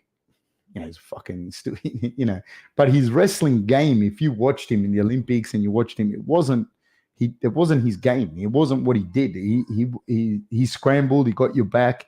He had a whole different bunch of stuff. It wasn't same as jiu-jitsu guys. There are jiu-jitsu guys that, like, BJ Penn comes to mind. He had a good guard, he was flexible, all of that stuff. But where he really excelled was when he got on top. He was a top game jiu-jitsu guy, and he'd pass your guard, get the mount, and you'd fuck your life, you know, and particularly in MMA. And so it's not the same thing as like saying, you know, you can't just say he's a good wrestler, you know, he's going to get him down. What kind of wrestler is he? You know what I mean?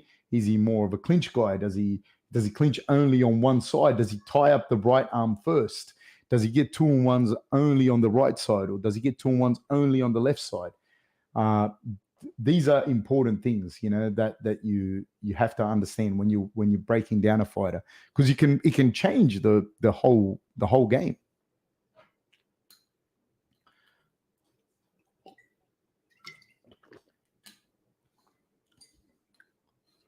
We're about to start, people. It's funny, and again, look at this kid, Raul Rosas, who's not without talent. He is very talented, you know, but he was hyped as the next big fucking thing. Like he was going to be bigger than the wheel. We're off. Terrence Mitchell opens up with a high right kick. And I'm saying, how big do you think? Oh, their guys are swinging for the fucking fences in the middle of the octagon. I was on that with everything. How much do you think this guy would have changed? Like people, management, coaches everywhere, from before he had his loss to after. It would have been incredibly different. You know what I mean? Incredibly different. You know, just the way that people would have been around him. Oh, massive left hand by Rosas. Massive left hand. Terrence threw up a triangle, but he's in La La Land, I would think. But he's doing a good job of trying to recover, actually. I don't know he's going to be able to. Full mount by Rosas, landing huge shots. Takes the back, landing big right hands, left hands. Not well done by Rosas. Great job. Great job. And now his stock will rise again. You know what I mean? So it's crazy, man. It's insane. It's a tough job for the coaches, for the managers that are looking after these guys as well. You know what I mean? It's a very fucking tough fucking job. You know, you have a kid like this guy before he lost, you would think he's going to, like, you'd have endorsement opportunities on your doorstep if you're the manager, right? You'd be like, I'll work for free because this guy will, you know, take me through the fucking roof. Then he loses, and people that were ringing you, this is a true story, by the way, when you take a loss like this, people that were like ringing you and were your best fucking friends, the next day, they don't ring you anymore. And then the funny thing with all of that is when you start gaining momentum again, they start calling again. You know, it's just fucking, and again, no hard feelings. It's just what it is. But I'm saying to you, that's how fickle the sport is. It's fucking insane. Original, sorry if I missed you, if I missed people on the chat. I just couldn't do it all. Coach Fab, your side is slower than where I'm watching Star City 24/7 bar. The fight was over 90 seconds ago. Ah, bastards. Well, what do you do, mate? I'm sorry. Yeah, man. People are so fickle. Thank you, the Original Sin, for letting me know. But I cannot do anything. You're at Star City in the heart of the city, and we are on the sunny south coast. So some say we're 30, 40 years behind. Let me see if I can find a. Someone said, Rob McKenzie says, do you think if refs in sport make a bad call, they should be suspended or fined? Nah, man, it's so hard. Like I said earlier, it is so hard to ref or think. If you do something, like if a dude's getting ground and pounded and you're on your fucking phone, then yeah, you should get suspended or fined. That's being negligent, you know what I mean? And I think that if you're negligent in any job, it's different, you know? But if you make a mistake, it's a mistake, dude. You're not being negligent. You just thought the guy was out. And in fairness to him, dude, you have to make that call real quick. If that guy dies, if he got choked out and unconscious and the other guy just drops him, like John Jones dropped Machida, and the guy fucking has an aneurysm and dies, that's worse. That's a worse mistake. People would be on that guy like you can't believe. These two guys it was a ref's mistake, and they'll fight again, you know, in the grand scheme of things, you know. So it's not easy to ref, man. And to penalize people for making a mistake, you're just not going to have anyone reffing, dude. Why would you want to ref? It's already shit. So, nah, it's fucking hard, dude. Being negligent is different, dude. You're on your phone in the middle of the octagon while a dude's getting ground and pounded. Different. Let me see.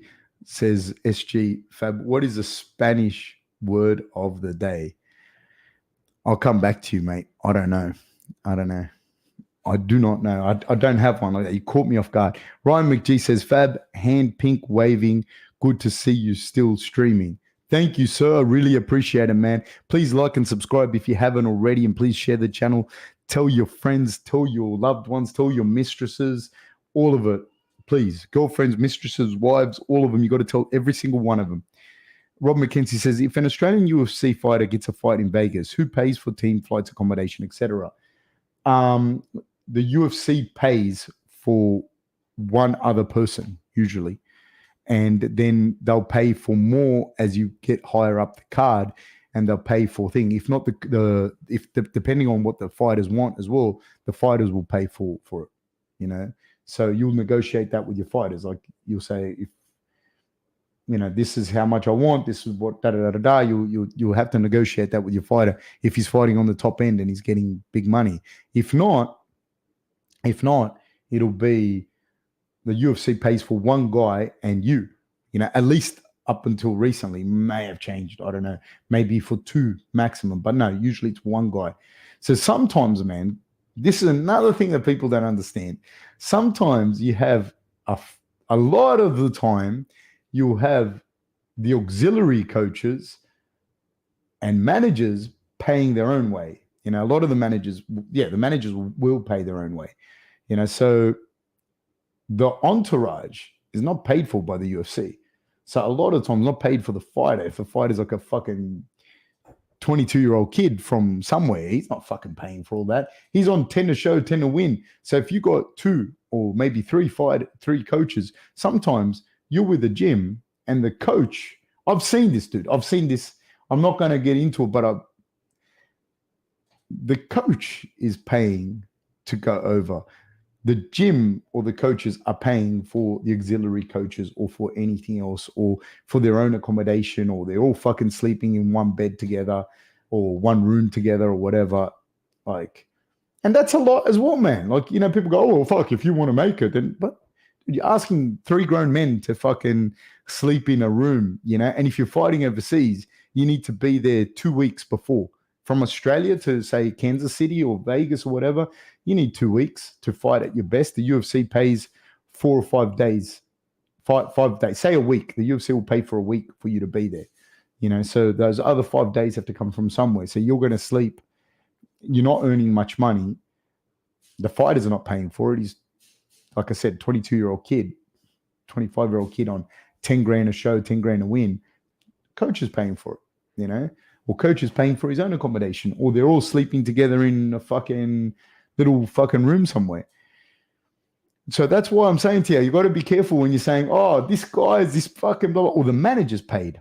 I've been in that position too, where not necessarily with just fighting. I've because I've seen that with the music industry. I've seen it with rugby league or whatever. I've seen it with other sports, boxing as well. And the manager's fronted the money.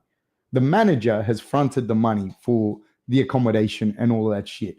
And so then you turn around and go, well, fuck, I'm paying you too much now. Now that I'm making money, I'm paying you too much. I don't know, man. That's why it's not that's simple. You know what I mean?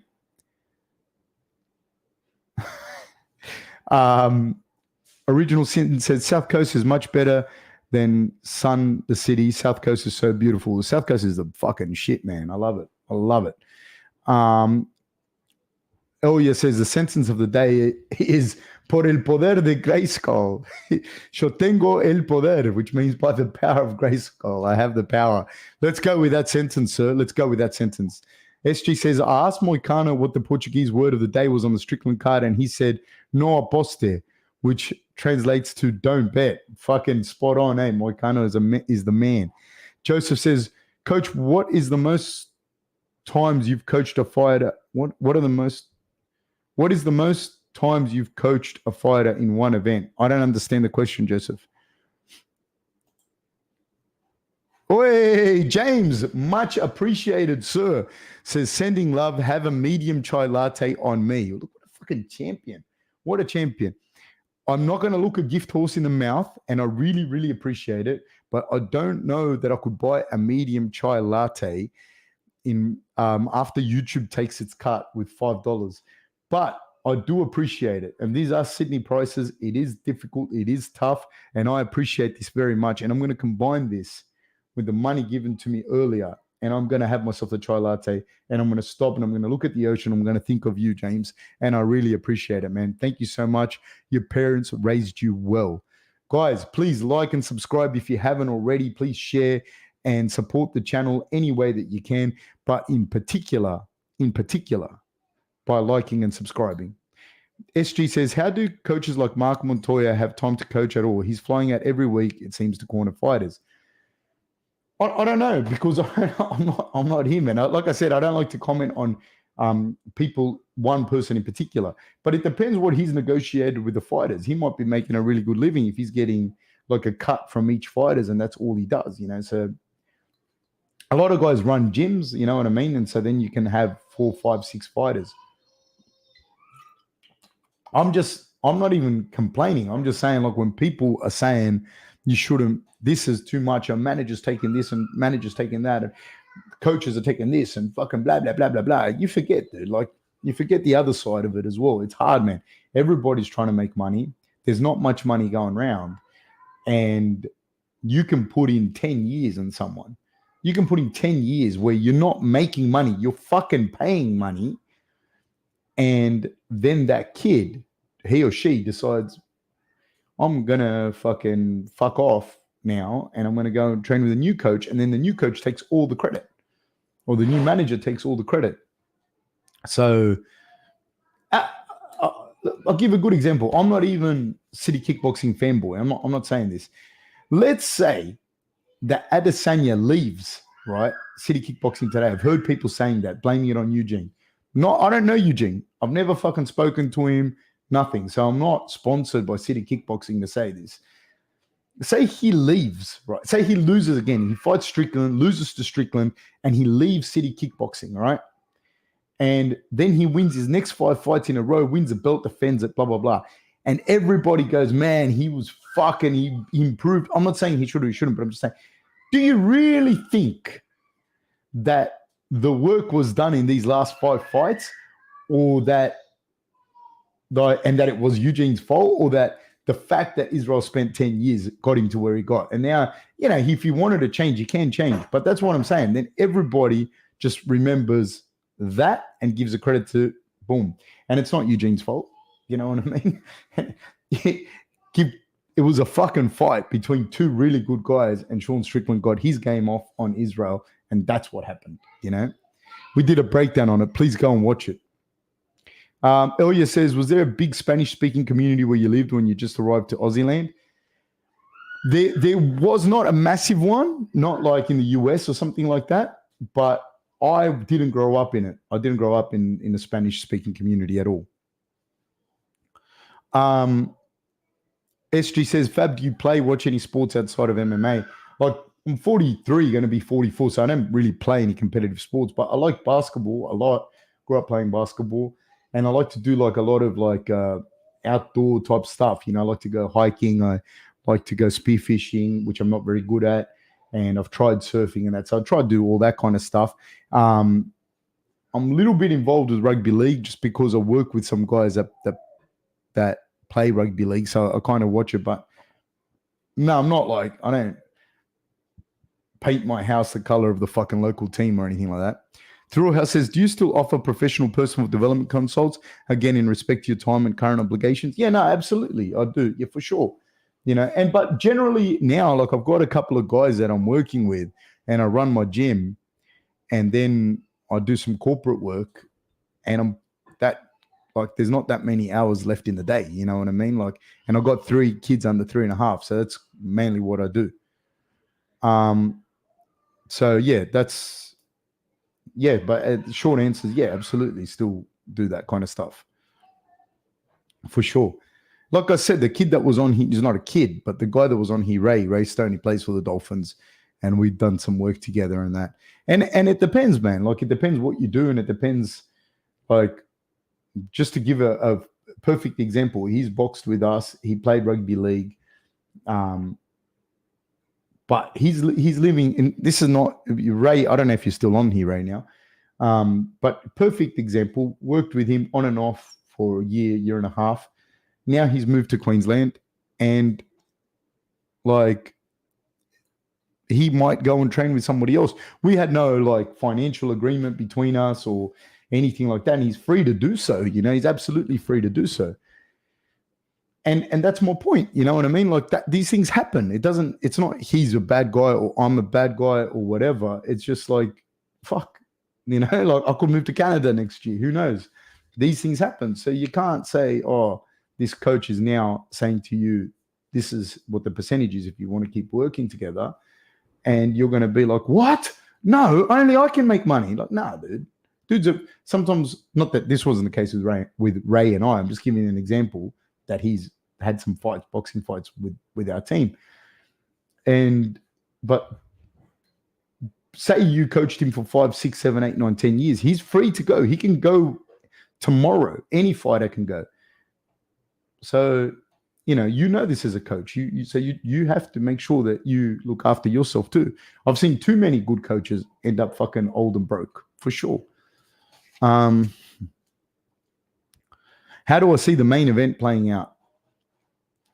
I'm a fucking huge fan of Valentina Shevchenko. I really like her.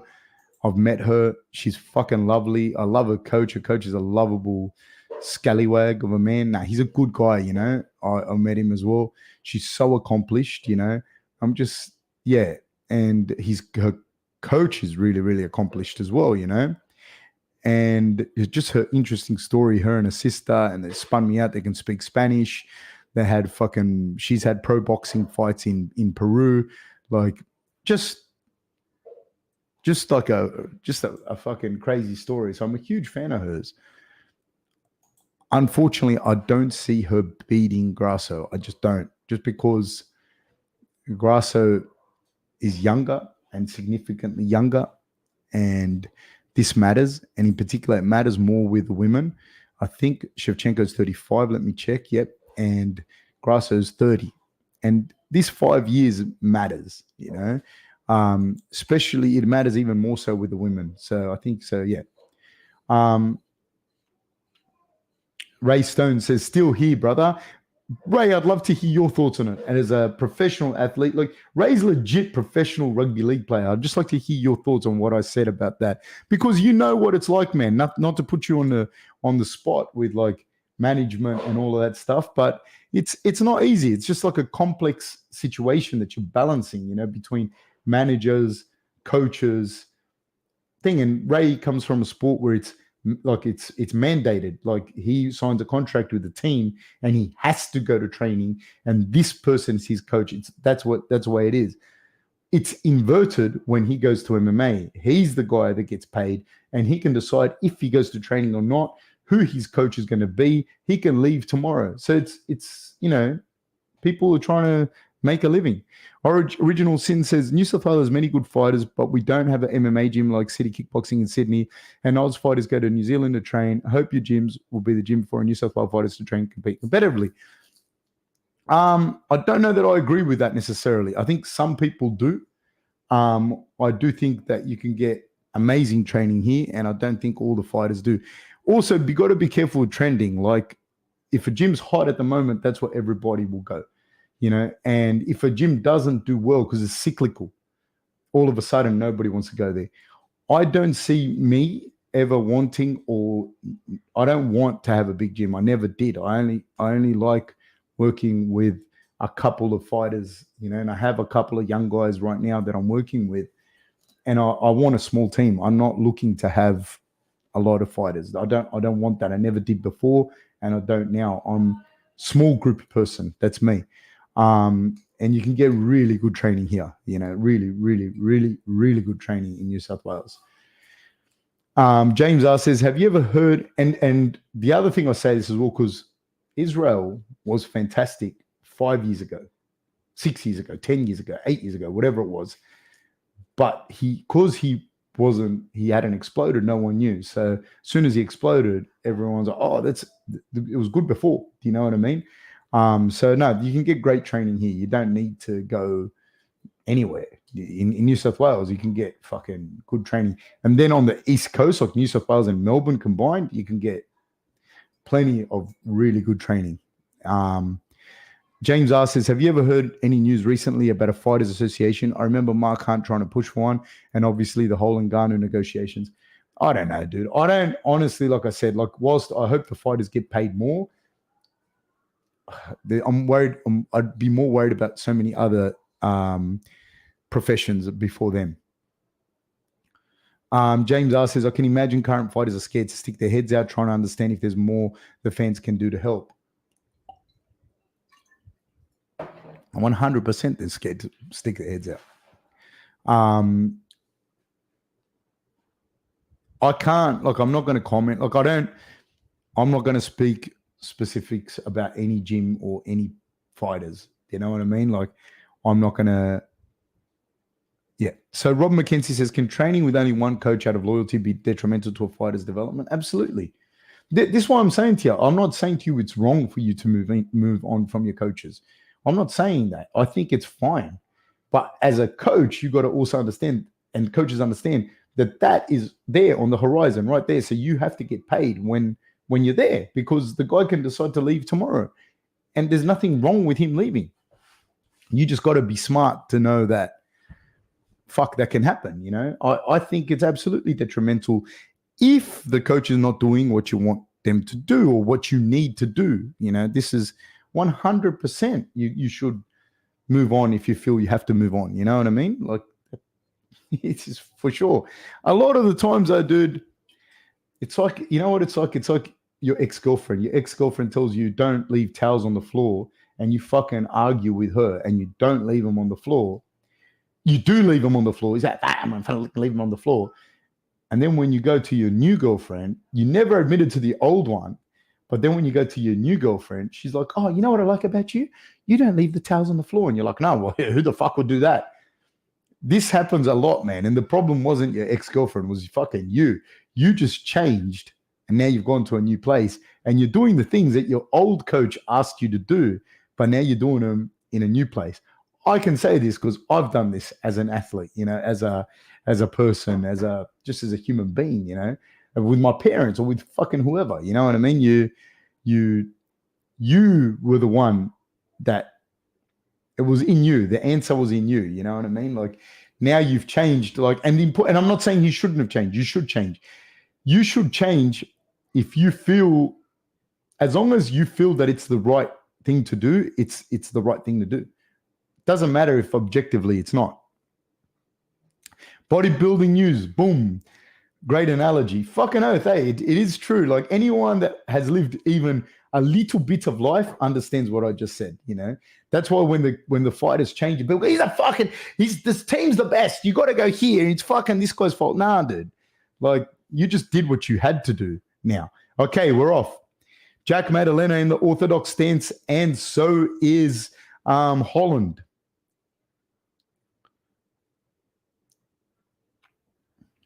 Both guys being very wary of each other. Holland momentarily switches to southpaw, and then he's back to orthodox. Madalena trying to get inside punching range. Nice calf kick by Madalena. Another calf kick by Madalena. They exchange jabs. Inside low kick by Holland. Nice punching combination by Madalena. Another calf kick by Madalena. Inside kick by Holland. Oi. Holland's starting to go up some kicks now. Holland went looking for a left high kick up high, and then he calf kicked again.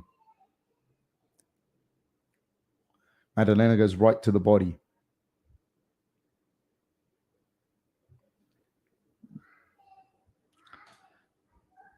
If I left my towels on the floor now, my wife would kick me in the fucking balls. So that's in answer to Oliver Ekman's question. Inside kick by Holland. Jab by Holland. Lunging left hook by Madalena. Both miss. Oi, double jab and a right hand by Kelvin Holland.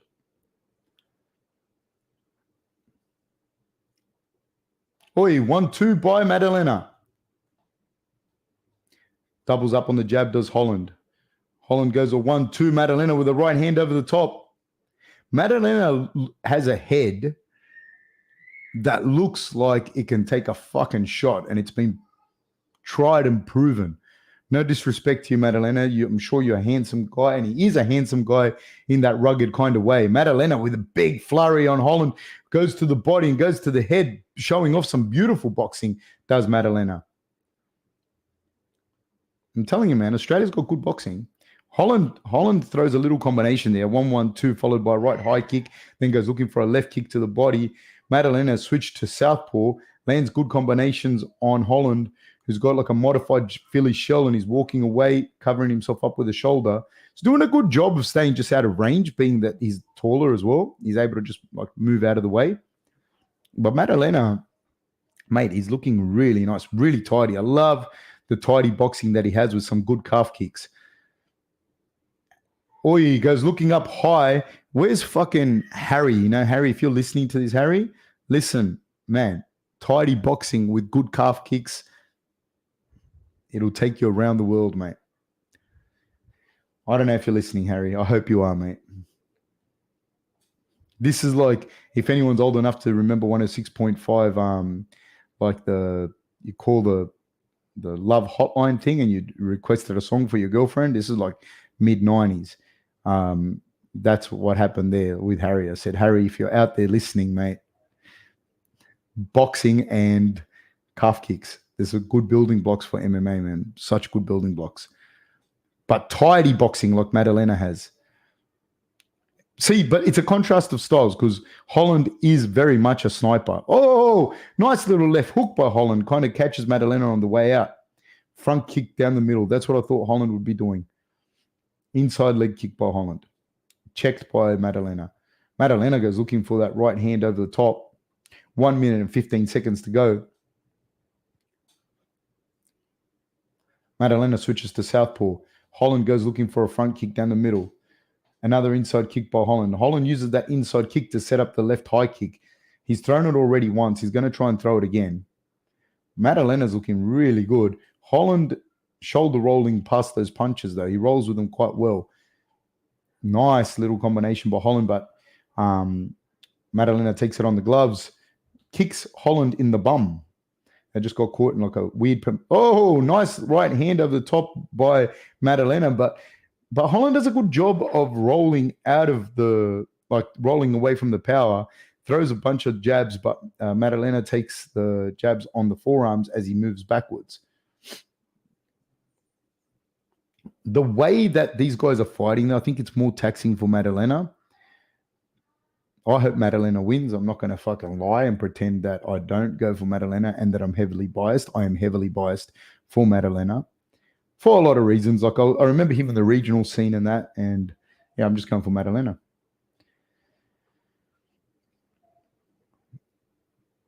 That's the end of the round.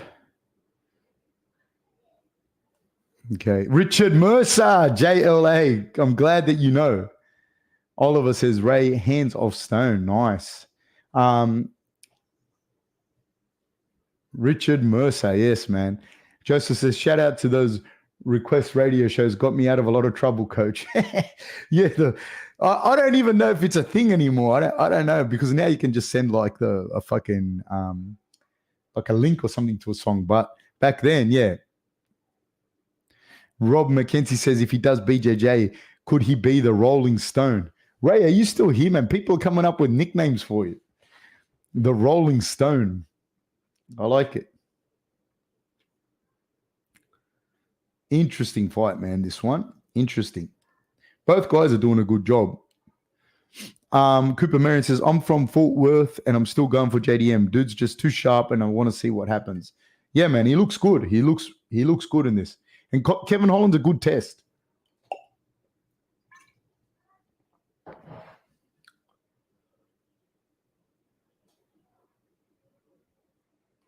He's a frontier man, mate, living out in Perth, in WA.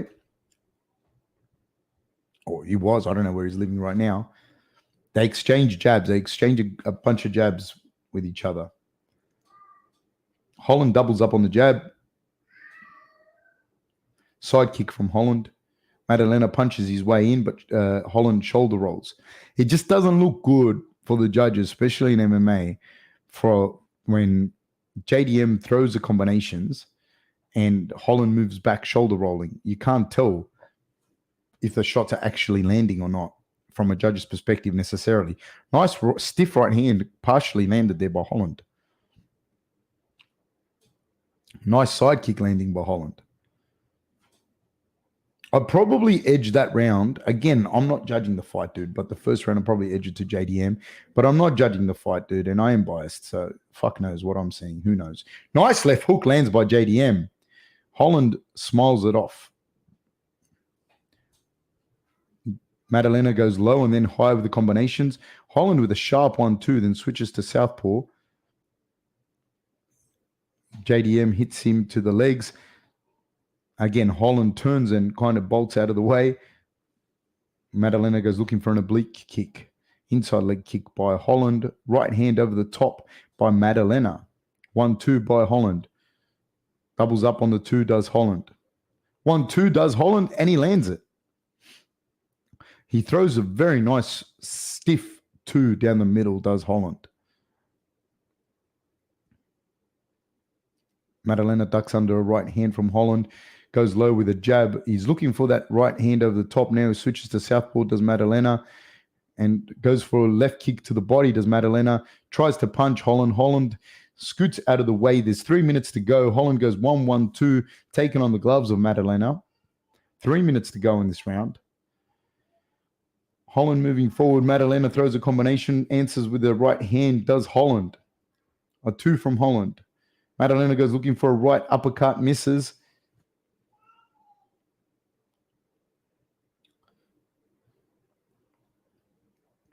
Oh, side kick to the body by Holland. Very nice. 2 minutes and 33 seconds to go. Holland kind of, not a lot on the punches that he's throwing at Madalena, but he's staying busy now, is Holland. But the power differential when, oh, nice right hand by Holland. But when Madalena throws him, you can tell that if he hits him, he's going to stay hit. But I have to say, Holland's got a good chin historically. He can take a shot. Nice side kick again to the body by Holland. Right hand lands by Madalena. But again, because Holland is kind of shoulder rolling, ooh, left high kick. Because he's kind of shoulder rolling with it, it loses a lot of its steam. And Madalena doesn't have like the length to be able to throw a left hook behind it once he leans. Oh, he goes looking for a left hook, does Holland. There's a left hook from Madalena. Partially lands on Holland. They clinch for a second in the middle, but Madalena throws a nice jab up the middle. An uppercut, beg your pardon. Throws a nice calf kick, does Madalena. Holland triples up on the jab. Oh, big combinations by Madalena. Madalena lands two big right hands on Holland.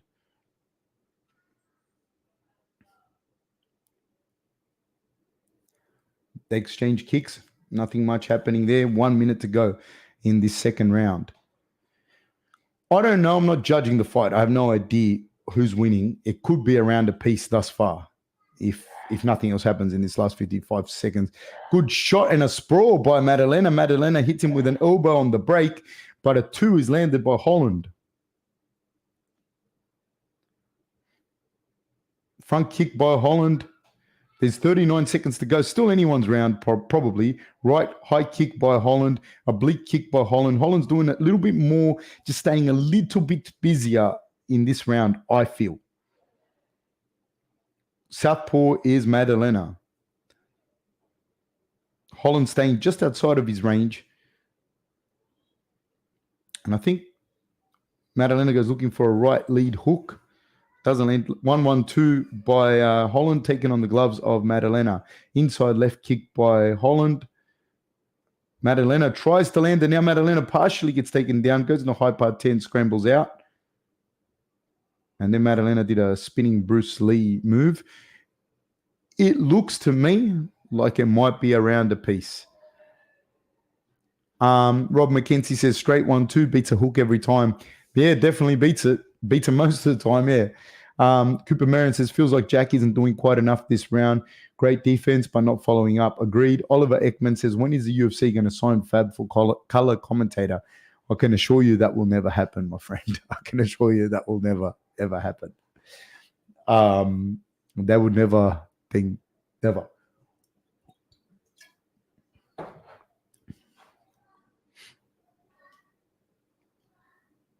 Cooper Marion says, man, that spin was close from Jack.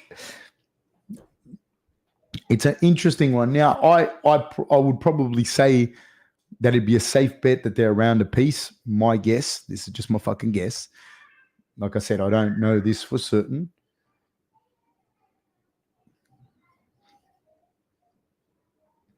Guys, please tune in on Tuesday, midday, AEST time in Australia. So it's midday for us. I don't know what time it is everywhere in the world. Midday on Tuesday, we will be doing a statistical breakdown on Fiziev versus Gamrot. If you haven't already, guys, please like and subscribe to the channel. Share it with your friends. Tell everyone what a great show it is, if you in fact think it is. Nice body kick landed by Holland. Madalena's in the southpaw stance, and another front kick lands by Holland. I think Holland's going to set up. Oh, no, but Madalena's clever. Madalena switched back to orthodox. Hits him with a nice straight right, does Madalena. But see, yeah, Holland's moving backwards at the same time that happens. So Madalena can't get the shots off, and he kind of blitzes forward trying to get it. But Holland's not only longer, but he's moving. Yeah, Oliver, that's for next weekend's card. We're going to do just the statistical breakdown for those two guys, the main event.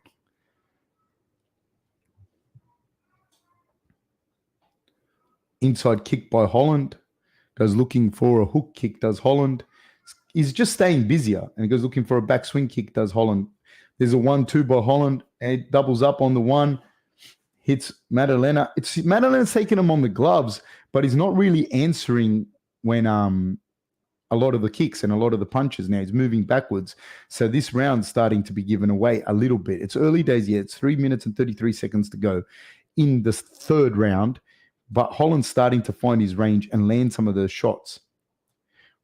Madalena had a lot of, nice left hook. But Holland answers with an elbow of his own. They do a high five and they're talking to each other. He's much more economical. So he's just still able to land the volume of shots. And they're crisp. They're still crisp. They still have sting to them. Madalena's definitely the bull to Holland's Matador. Nice right hand lands by Holland. Madalena with a 1-1-2. 1-2 by Madalena. Lands a few shots in the clinch there. But now Holland lands a nice elbow in the clinch. Front kick by Holland. Madalena's got to come forward. I do believe it's 1-1 in this round in anybody's fight. And I don't think that Holland is behind in this.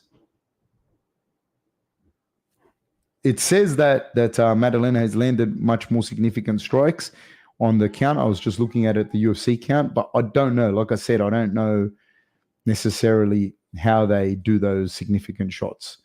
You know, what they think it is or what they think isn't. I'm not sure. Because a lot of the shots that he's landing aren't necessarily landing flush. Like Holland is kind of rolling with them, in my opinion. I hope if it is a bad decision, it's given to Madalena anyways. So that's how I feel. Madalena with a nice combination, punching his way in. 1 minute and 45 seconds to go.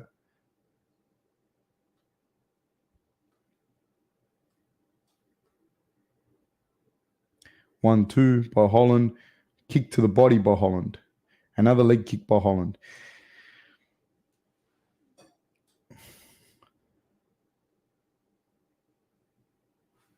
One minute and 22 seconds to go. Right kick by Madalena. You know, the thing is as well, every strike that Madalena throws, even if it doesn't land properly, the reaction from Holland, even if it's a shoulder roll, it doesn't look good. You know, it doesn't look good for the judges. So Holland has landed 96 of 323, and Madalena's landed a little bit higher. Like the percentage is different, but they landed about the same amount of strikes, it says. So it'll be close. It'll be, and remember, it's a 10-point must system. So it depends, and I only say this because it depends which round you scored the majority of those fights, majority of those strikes. So 38 seconds to go. Madalena's starting to look like he's starting to come into his own a little bit better now in this round. I look towards the end of the round. 27 seconds to go. Nothing much landing from either guy. You'd think on Madalena's looking for combinations, but he's not really landing them. But I think it looks good in the eyes of the judges too, though. Like I do think that now Madalena lands a left hand. 6 seconds to go. I think Madalena will probably be given the nod in this round, in this fight. I don't know. That was a good fight. It's funny, man, because like on paper it's a good fight, but they kind of fucking nullified each other, you know, a little bit. So I don't know. I don't know who won that fight. Elia says, I like the video, but I can't share it with friends because you're my only friend, Fab. Hey, I'm a good friend, honestly. I'm all you need, mate. I'm all you need. But yes, we are all friends here. Oliver Ekman's right.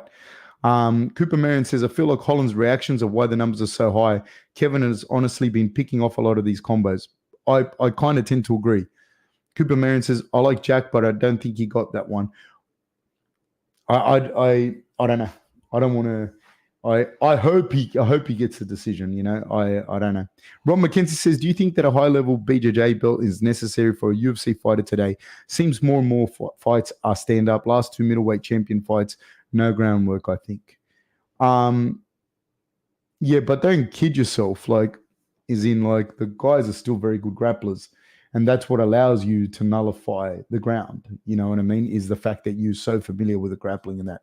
Like if Adesanya rolled with a decent black belt, I don't think they'd tap him. Like a decent guy, like just like a good guy. Not I'm talking about fucking Andre Galvao or someone. I'm just talking about a guy that has a black belt that's pretty good. I think they'd struggle to tap Adesanya. I don't like, especially if he's allowed to stand back up. So why I say this is to say to you, like he might be, I think he's a purple belt in jiu-jitsu and Pareto is a brown belt, but it's still like their level of jiu-jitsu is what allows them to keep the fight standing. You know, they're not just jiu-jitsu, the level of grappling. You know, so yeah, like say Hamza, it's a purple belt or whatever. He's not a fucking purple belt in grappling. That dude's a black belt grappler, as bad as black a belt as he's going to get. Looking at this decision, still don't know who's going to get it. Madalena got the nod. Madalena got the nod. It was a close fight. It was a close fight. Like, you can't, and that's what I mean. Whether you agree with the decision or not, like, you can't be like, oh, he didn't deserve to win. It was a fucking close fight. You might have thought Holland won. I wanted Madalena to win anyways. You might have thought Holland won, but it was fucking close, you know. Yeah, like just watching the fight, I thought it was much closer than some of the stats were saying it was. Same as this other fight, the fight that I saw, the Kyle Nelson versus Padilla. Watching the fight, I thought went the other way. But, you know, I'm not going to say, oh, it wasn't good, or, you know what I mean? It wasn't like a bad decision. I just thought it was close. And then I feel that Jack, yeah, it was just a close fight, man. And he got the nod. Good for him. I'm very happy for him.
Cooper Marion says, I'm not mad either way. It was real close. Just expected him to do a little more than he did.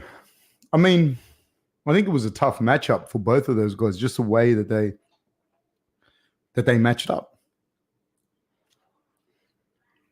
Pizza, I made myself. My wife and I made ourselves from scratch in my pizza oven. Love it. We've eaten so much pizza in the last 2 days. It's incredible. Rob McKenzie says, if it goes to the ground, bottom can just hold on until ref stands them up. It's not that easy to hold on from the bottom against a good guy on top, because they can just frame on you and break your fucking head open. You need to be good enough to recognize what the positions are, because holding on isn't going to do it for you. You might be able to do it once or twice, but then, like, nah. Joseph says, I think JDM versus Ian Gary would be a good one. JDM is a year older, so just in Gary's wheelhouse. How dare you, sir? How dare you? Ian Gary's a fucking legend. That would be a good fight. That'd be a very interesting fight. Leighton J says, really don't think Shevchenko has evolved in the past few years. She's the same fighter she was 3 years ago. I just think there's a new breed of women's flyweights coming through. Casey O'Neill, Macy Barber. She's 35, dude. She's fucking 35. For a woman as well, 35 is different.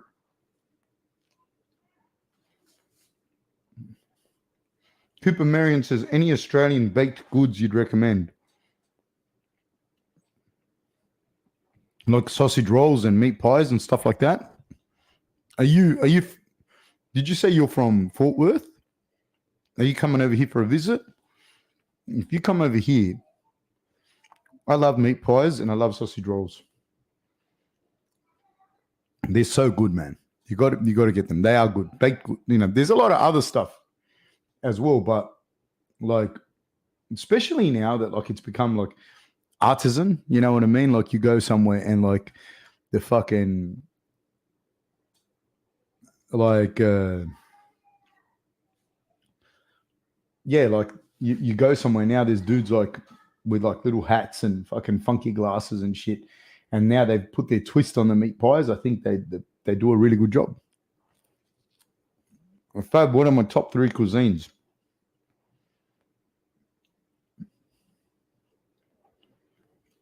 Do you mean countries and regions or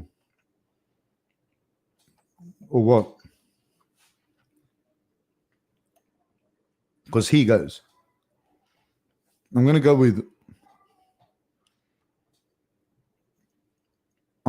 with a region, right? Central Asia. Central Asian cuisine to me, the best. Anywhere from like China, Mongolia, all through the Central Asian steppe, like the way they cook certain things.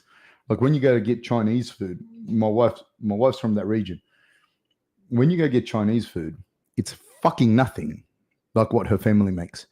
So the different combinations of foods, and as you go through Central Asia, and you get to Turkey and all that region, and it starts to become European, and there's like a fusion of Arabic, European, and Asian cuisine. There's like this fusion of it. It's that to me is like the best food, man. I love it. I just, it's amazing, you know. And you have like countries like Turkey there that have part of their country in Europe. So I think it's like that's my favorite, like that central kind of Asian region there. I know it's cheating because it encompasses a lot of different fusions of food, but fuck, you ask me, I'll tell you. So, and if you ask for specific countries, I can go from there. And then, yes, I'm going to say I'm very fucking hard pressed after saying Central Asia. I'm very hard pressed to look past. Can I say Southeast Asian and Vietnamese as well and all of that? So Central Asia, Southeast Asia, and then what is the term for the food? Is it Cajun food, like food from like New Orleans and that kind of food? If I had to pick those 3, there'd be Central Asian, Southeast Asian, and then Cajun food. And if I'm allowed one more, I'm allowed 2 more, I'd have to say Spanish, but Spanish is like so many different like regions, but Spain and also Italian food. I love Italian food as well. But I digress. I'm going to go back and say Cajun, Southeast Asian, which is obviously cheating because there's a lot of versions of it, and Central Asian. I can't even go. Heath Perry says prediction for. I think Grasso will win. My heart's with Shevchenko, but my mind says Grasso. Cooper Marion says Dallas Fort Worth area. I'm just an avid baker. I love trying various cuisines that we don't see often in Texas. I've had like 2 meat pies in my life, but I'm a big fan. Oh man, if you're a baker, then you know, man. You know, yeah. Pies, sausage rolls. Sausage rolls are fucking good, man. Sausage rolls are really, really good. Have you had sausage rolls, Cooper? Yes, I agree with you, Cooper Marion. Cajun food, yeah, that's another thing, man. When I've been to the US, the Mexican food in the US is fucking unreal. Like that, yeah, Texan, Mexican kind of food. Um, California, like the Mexican food, it's fucking unreal. I love Mexican food, but I just don't get to eat it enough. We don't have like Mexican food here. Where I grew up, like Asian food, like in particular Vietnamese, Chinese, Cambodian food, had that a lot. Thai food had that a lot, and so I'm very, very spoiled. Like I grew up right in the midst of it. So of that, in the region that I grew up in. So it's very hard, man. I've even been, no offense to people from San Francisco, but said oldest Chinatown in the world. I've been to San Francisco, and the food was good. Like there were some really good Asian, like, Asian cuisine, like amazing. I'm not going to lie. Same as in New York and all of that. But in terms of like authenticity, like the dudes in Cabra, like it's in Cabramatta where I grew up, it's still fucking like authentic. You know what I mean? Like, yeah. So Indian food is pretty fantastic again, but India in itself, like, how I said Central Asia, India in itself is such a big, massive, broad country, and the food ranges crazily. You know what I mean? Um, so sorry, I'm going to skip a few. Fab says, come to Iowa, you can have yourself 100 different variations of corn. That's interesting. Like, you go to a Peruvian restaurant and they have like different types of foods that have all got different types of corn, which is interesting as well. SG says, San Fran Chinatown is legendary. Was there last week. It was, man. It is. I'm not shitting on it, but I just found that they've been there longer, you know what I mean? And so it's become a little bit more, the food's a little bit more Americanized. Whereas I grew up, like, dudes are fucking freshies, that are making the food. And so you can't beat that, dude. Like, you can't beat that. Like, you go to Cabra restaurants, and still to today, you go in, like, because they're still there, the same people when I grew up. And you go in and say, hello, auntie, hello.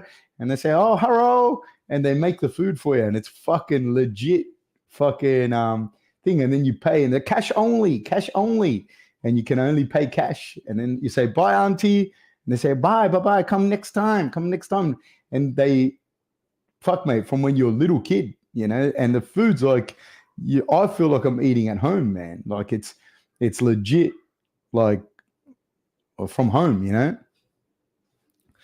Rob McKenzie says Australia's I can't read that word, but cultural population, I'm assuming it says multicultural population, gives us some of the most authentic food outside the original country, spoiled for choice. In particular, Asian food, I will say. Like, I've had Italian food. There's certain places that, like, New York has good Italian food and whatever. But particularly Asian food, dude, like, it's like anywhere from Central Asian food, like, it's good here, like really, really good. Cooper Marion says, we have some similar stuff to sausage rolls here. I got kolaches pretty often from the donut shops here, but I may have to make a specifically Aussie sausage roll. Make a sausage roll, dude. Like, it's different to, I've never seen anything like it in the US or anything like that.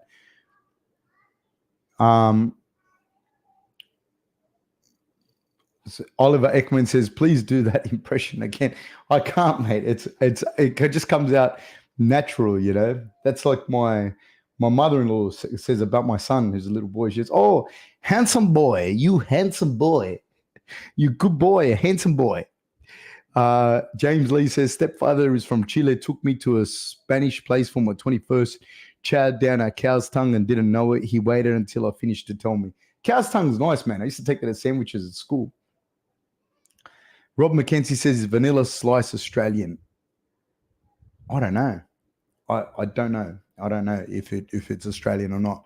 I'd imagine it'd have a European interest, so it'd come from somewhere before that, right? I don't know. The fight's about to start. I've got to fill up some water. I'll be back.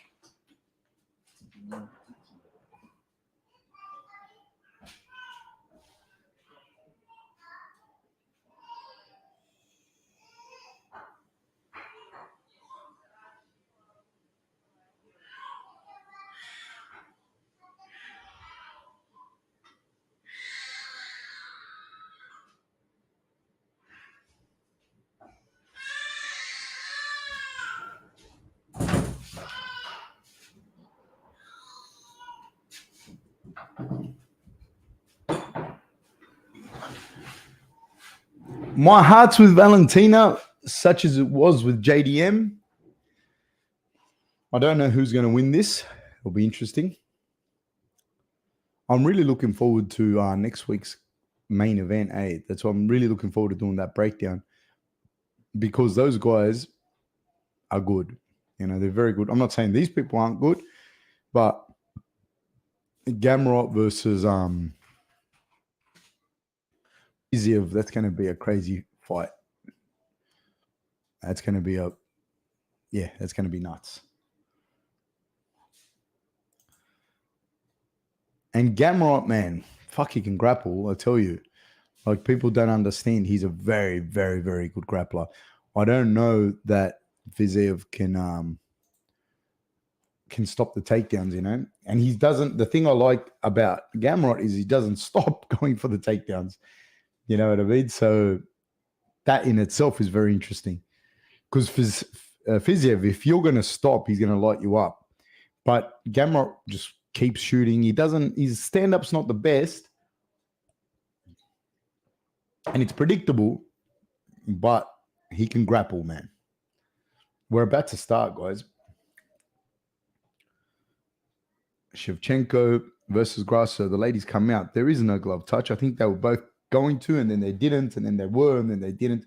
Shevchenko in the southpaw stance goes looking for an outside kick. Grasso goes answer with a right hand. Yeah, so Cooper Marion says, I love the Fiziev, Gamrot, Kutaladze, and Ismagulov round of fights have been amazing.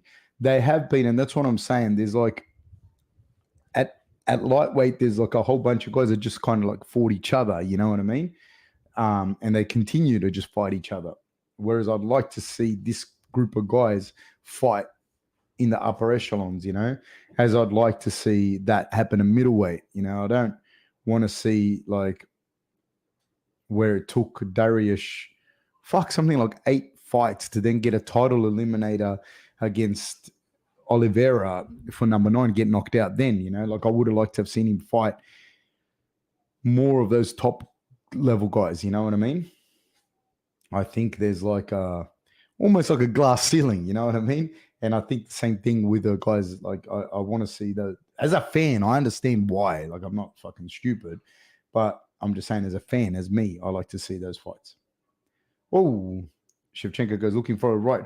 Girls are trading. See, these girls can fight. You can watch these girls fight. These ones can fight. And Shevchenko gets like, she has finished girls with strikes, which is reasonably rare in women's MMA. Oh, man, they're exchanging. Shevchenko's looking with that left hand, man. She wants, looking for a home for that left hand.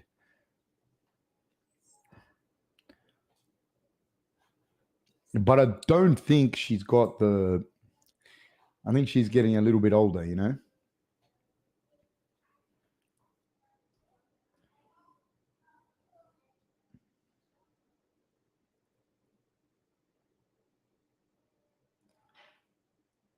Shevchenko's still in the southpaw stance.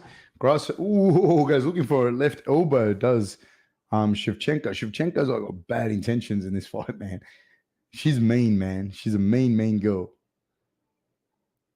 Lunging jab by Shevchenko. Another jab by Shevchenko. Grasso lunges in. Shevchenko goes looking for a takedown. Grasso defends it. Knees Shevchenko for her troubles, but Shevchenko gets an elbow in the clinch. Lands a tidy elbow in the clinch. Oh, they exchange jabs.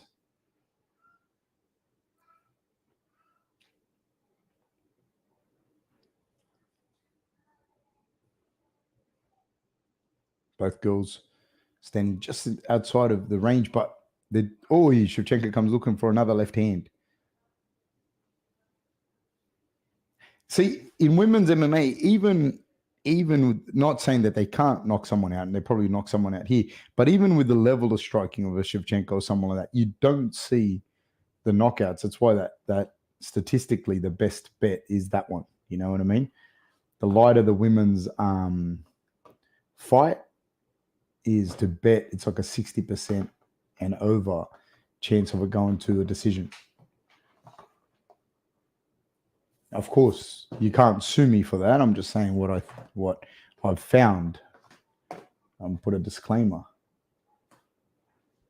Girl's trying to now. Shevchenko has gotten Grasso on her back.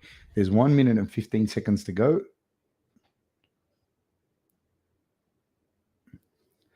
Good pressure by Shevchenko.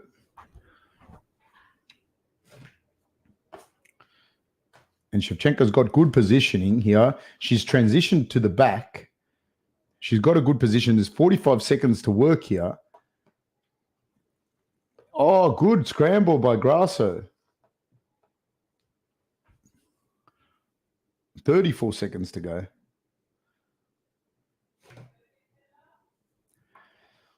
Shevchenko holding her up against the cage. I do believe this round would have to go to Shevchenko at this stage. So good for Shevchenko. I am going for Shevchenko. I'm not gonna lie. I'm not gonna pretend that I'm not going for Shevchenko because I am.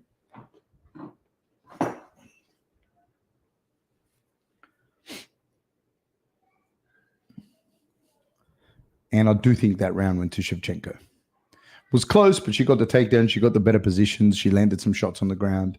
I have to give it to her. And again, that's why as well you have to understand how the scoring works. Like that's why I say to people, like you can't just look at like significant strikes landed, blah blah. Because say you landed 150 significant strikes to my 145, and I'm doing a very extreme example, but you landed all of yours in the first round. You won that first round. You might have won at 10-8. If I then landed the rest of my strikes across the board and I landed them more than you did, then I win 4 rounds to 1, even though you landed more strikes than me. You know, I'm just giving a very extreme example so people understand that as well. Sometimes when you're looking at the stats and that, and people go, no, but this, no, it depends. That's not how the scoring works. You might disagree with the scoring, and that's fine, but that's not how the scoring works. And you could have done that at in the 5th round, landed all those strikes. Again, Grasso pushing forward, Grasso in the southpaw stance, both women in southpaw. Grasso jabbing, pushing forward. And see, this is an interesting thing because this starts to change the momentum of the fight, especially when Shevchenko's come out and she's won the first round. Both fighters know she's won the first round, and they're smart because they fight for championships, so they understand you lost one round. It's really important that Grasso gets this round back. And they're clinching. Both women are in the clinch. Shevchenko went looking for a takedown. Grasso frames and pushes off. They're in the center of the octagon. Both women in the southpaw stand. Shevchenko goes looking for a jab. Shevchenko looks good, man. She looks really good in this fight.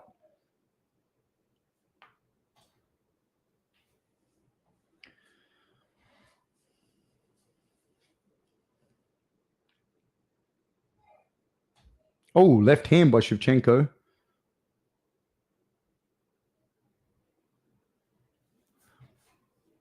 Both girls very wary. Oh, another left hand by Shevchenko. Both girls exchange. Shevchenko's been dropped by Grasso. Shevchenko goes looking for a double leg. Shevchenko then gets a body lock and she looks for the trip. 3 minutes and 31 seconds to go. She needs this time to recover. I don't know if Grasso is going to be able to get either the takedown or be able to break off and start to land strikes before Shevchenko can fully recover. That was a big shot. I don't know how much of it she was off balance versus how much. She looks hurt, man. She looks really hurt. Grasso's been able to land some shots to the body. Now she's doing some dirty boxing, landing uppercuts to the head and rights to the body. Shevchenko looked hurt there for a second. I don't know if she's recovered now, but she definitely looked hurt for a second. Grasso hit her hard, man. Shevchenko hits a nice deep double leg. I think that Grasso's no, she doesn't have a guillotine. She's got like double overhooks, and Shevchenko's going to be able to move her head out of here and eventually. This has got to be careful too. See, an answer to somebody's question earlier, can you hold the person down if you haven't got the submission on them and you're holding the person down in an isometric hold? It gasses your fucking arms big time. Shevchenko's doing a good job of trying to get her right shoulder down to free herself up. She's got the double overhooks here. So now Grasso's got 2 minutes and 14 seconds to work. She dropped Shevchenko in this round, but it depends what happens the rest of this round, because 2 minutes to work on the ground is a long time, is a long, long time. And she's got her guard closed. She's not looking like she's trying to get up. And it's difficult. It takes it out of you as well, because you're not fighting from an advantageous position. Like, she's doing a lot of effort holding her isometrically. So whilst she may win this round, it'll be interesting how she goes later on in the fight, because Valentina doesn't look like she's in any danger of being submitted at this point anyways. Whilst her arm is wrapped up in an overhook, now Valentina... Oh, up kick by Grasso. Valentina is standing just outside the range. Grasso is trying to hit her. There's 1 minute, 18 seconds to go. Well done by Shevchenko. And this allows Shevchenko to fully recover as well. I don't know how bad the drop was. I definitely give this round to Grasso at this stage. 1 minute to go. Shevchenko landing kicks from the top as well. Not really stepping back to let Grasso up. Very smart. 55 seconds to go. Oh, she tries to dive into the guard. Almost got up kicked, man. Almost got up kicked. You got to be careful. Grasso's landing some shots from the bottom. Shevchenko pushes her way into the guard. Grasso closes it. Now Grasso has to break the posture of Shevchenko to be able to use it effectively. Shevchenko's starting to land a little bit of ground and pound, but so did Grasso. Not ground and pound, but strikes from the bottom.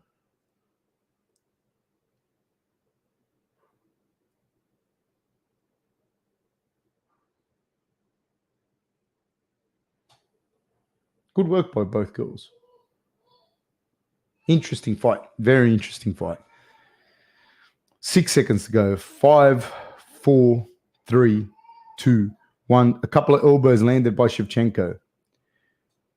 I think that you'd have to give that round to Grasso for dropping her. I would imagine. I don't know. I'm not judging the fight. I would imagine so. Big shots. Man, I want to see the replay because I want to see how big that shot actually was.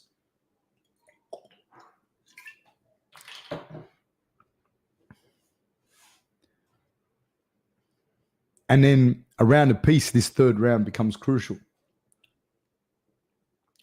But Alexa Grasso took some shots there on the ground. She definitely did. They're fighting at a heavy pace. Like, these girls are fighting. Let's see. Boom! Right hand, right on the chin. And Shevchenko looked like she got dropped like Mickey did in snatch. Then good exchange there in the clinch. But Grasso, yeah, she took some shots, man, on the ground. But I'd give that round around a piece. I'd imagine this goes so far.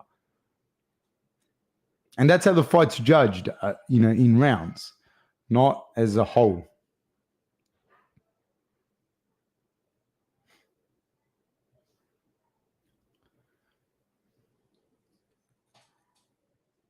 Okay. Grasso comes out in an orthodox stance this time, and Valentina's still in the southpaw. I don't know how much being on her back and holding that isometric contraction has taken it out of Grasso's punches as well. Valentina goes looking for a 1-2. Now Grasso back in the southpaw stance. Both girls in southpaw.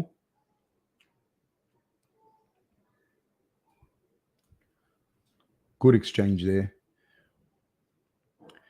Grasso sitting behind that jab. I think the rounds here for the taking, and I think if they're just a little bit busier, either one of them, just a little bit busier, just even not fully landing, but just a little bit busier, it might sway the judges, because they're both, when they do throw though, they both kind of land and they're both game. And Grasso's moving forward now, throws a left hand. 1-2 by Shevchenko. They don't, whoa, step in elbow by Shevchenko. They don't land. Shevchenko goes looking for a double leg, switches that to a knee pick. Great work by Shevchenko. Shoulder pressure by Shevchenko. She's in the half guard, and she's past the knee shield. Here, she's going to be able to pin Grasso to her back. And this is the thing. You have less than 3 minutes to roll. That's what makes it difficult. Well done by Grasso. Shevchenko goes looking for a guillotine and ends up in mount. Great work by both girls. She's got the mounted guillotine. It's fucking deep, I'm telling you now. Is Grasso going to be able to get out of this? I don't think so. I don't know that she's got her hands in the right places. Maybe she has fucking gills. I don't know, because she should be tapping.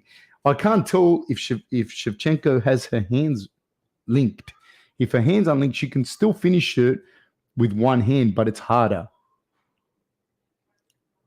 And she has to change her posture to finish with one hand. Nah, she hasn't got it. She hasn't got it at all. But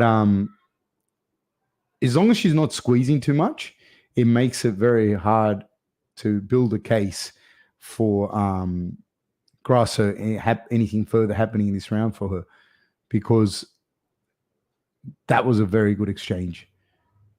By Shevchenko now has the body triangle, and this is shit. If you've never had this, if you've never been body triangled by someone, it's shit. It is shit. But it can gas your legs if you're not used to doing it a lot, and in this position, if you're not.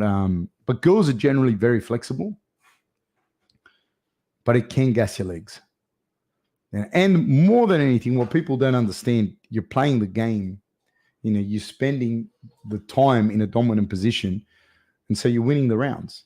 You're definitely winning the rounds. 1 minute and 39 seconds to go. So the way I see it is first round Shevchenko, second round Grasso, third round Shevchenko so far. She attempted to escape. It was very clever, very close to escaping, but no. Then belly down, body triangle is shit. It's shit. Joseph, Ortega Volk, but with Volk, man, Ortega had the guillotine locked in. She lost her grip in this, it seems. It's very hard, the side that she's on now. Shevchenko has the better side to escape. She can scoot, but she's got the knee right. It's very hard. This is a better side to escape, and it alleviates some of the pressure.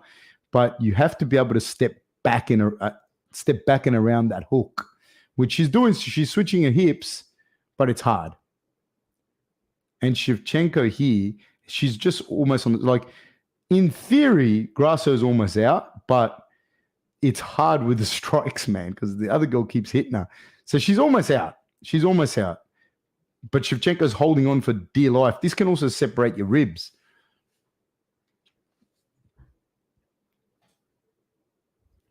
They're going to be fucked come the fourth round, man. It's going to be very hard. So Grasso's out, and Shevchenko looks like she's transitioning to an armbar, but I think it's more for the judges here, because I don't think she's going to get this armbar. No, she's not going to get it. No way.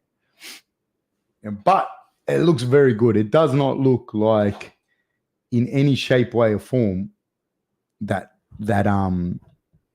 Grasso won that round or even finished on top, because you can't really give her credit for finishing on top when she finished in a submission attempt. So it's 2-1 Shevchenko, in my opinion. Guys, if you haven't already, please like and subscribe and share the channel. But I will say as well, 12 p.m., so midday, AEST, so Sydney time, we're going to be doing the breakdown for next week's fight, which is Fiziev versus Gamrot. Let us know what you think, and let us know what you think about this fight and any fights that you want to see a breakdown of. Cooper Marion says they're both going to look like noodle women in the fourth. Yeah, it's hard, man. It's really hard. Like the grappling exchanges and all that really take it out of you. The isometric contractions and the up, downs, and then you have to strike. This is hard.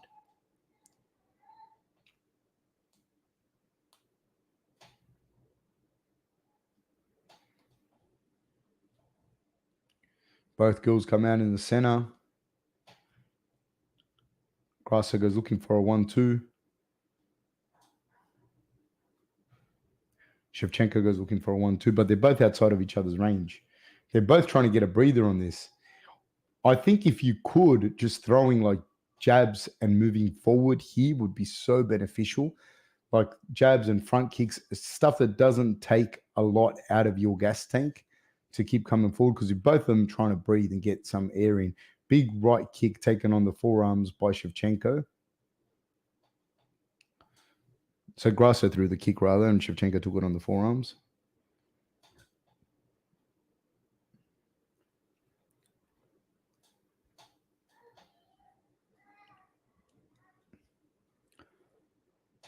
Shevchenko keeps moving forward with a little jab. But so does Grasso. Like, I just think if you, yeah, these girls are tough, man. This is like a good women's fight. Like, you don't have heaps of good women's fight just because the talent pool is smaller. But this was a good one. They're both talented. They both got skill. Oh, nice left hand by Grasso.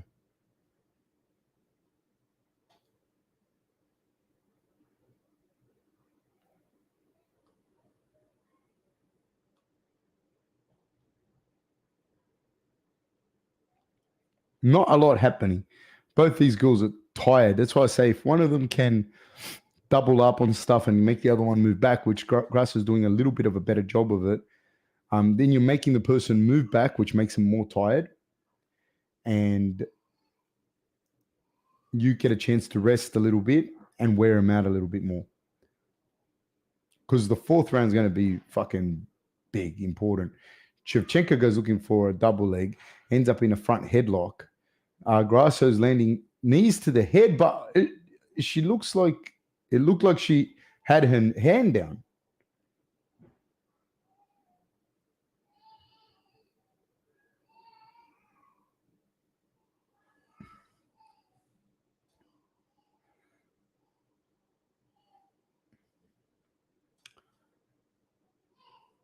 Grasso's landing some dirty boxing up against the cage. She looks like she's going to get this takedown on Shevchenko, which she does. She goes looking for an armbar once again. This armbar's in pretty tight here. The position yet. Oh, but she managed to roll and get on top. Well done, Shevchenko. 2 minutes to go. She's going to win this round.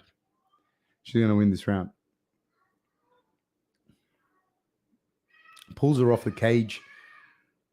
Grasso gets to her feet. Good for you, Grasso. I didn't think she was going to be able to. I think the problem with Grasso as well, she didn't get to her feet early enough in the other rounds and gave up some rounds. Now it's close with 1 minute and 48 seconds to go. I don't know.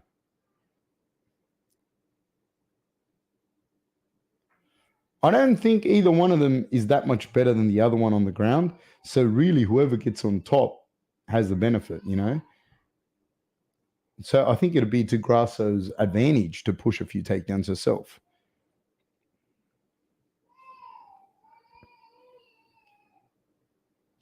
Like in MMA, it's hard to tap someone from the bottom. Like it's not, you have to be a lot better, like Oliveira versus a lot of other people, but it's not like you have to be a lot better. Or the other person has to be very tired, or you just caught him. Oh, nice little fucking right hand by Shevchenko lands. Shevchenko's left hand lands, and then her jab lands, but Grasso landed a jab of her own. 54 seconds to go.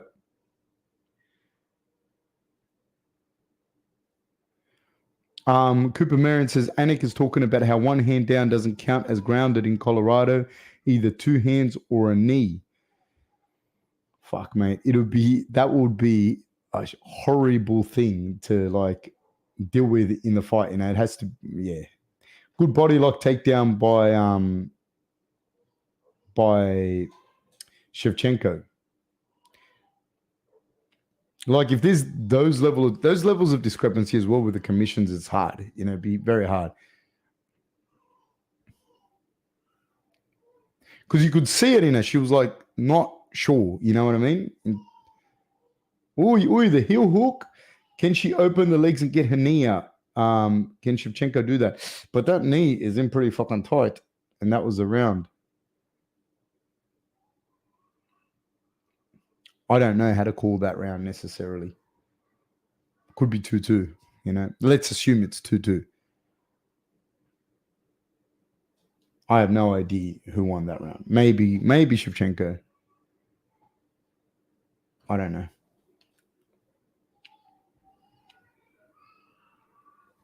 Man, these girls are fighting at such a crazy pace, man. They shoot.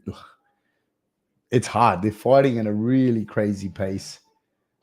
They're landing and they're damaging each other too. You know, they're landing shots and they're really like it's not like pitter patter point fighting thing. No, they're landing shots. They're grappling hard. These girls are so fit, man.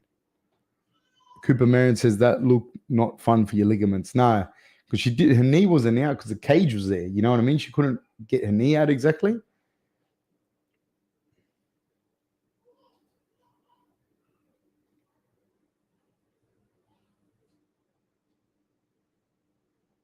We're about to go. Last round.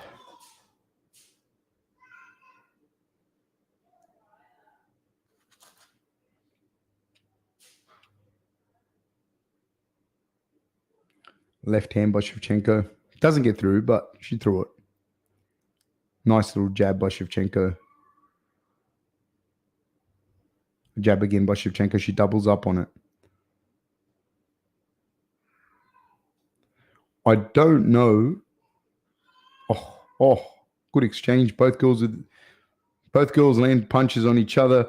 Grasso's landing some shots. Knee up the middle from Shevchenko.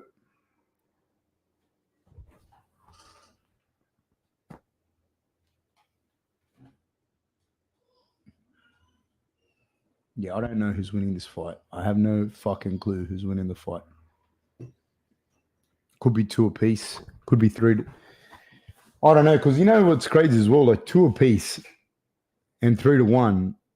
3-1 sounds like a lot more than 2 apiece. You know what I mean? Like, but it only has to take 1 round to go the other way. So I don't know. It's definitely, it could be 2-2 or 3-1. No one knows that one.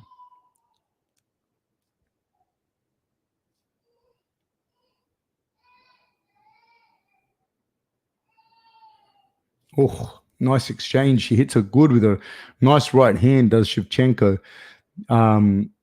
Grasso's cut above her left eye.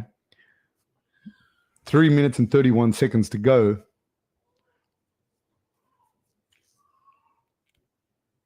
Both girls have definitely had their moments. It could be up for grabs in this round. Like, you don't know. Oh. Good right hand by Grasso.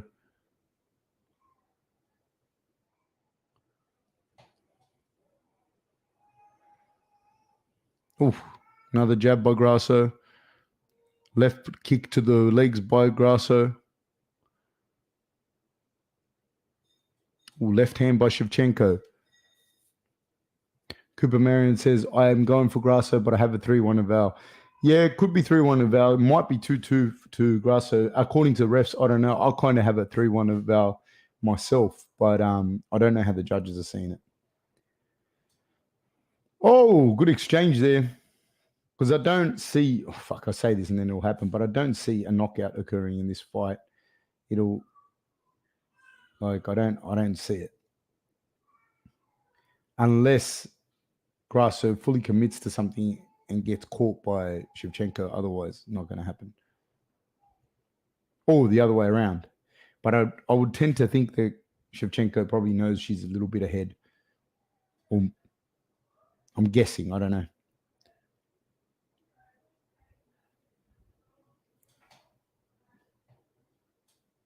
I would not want to be a ref. I mean, a coach. Not a coach. A judge, you know. That'd be awful.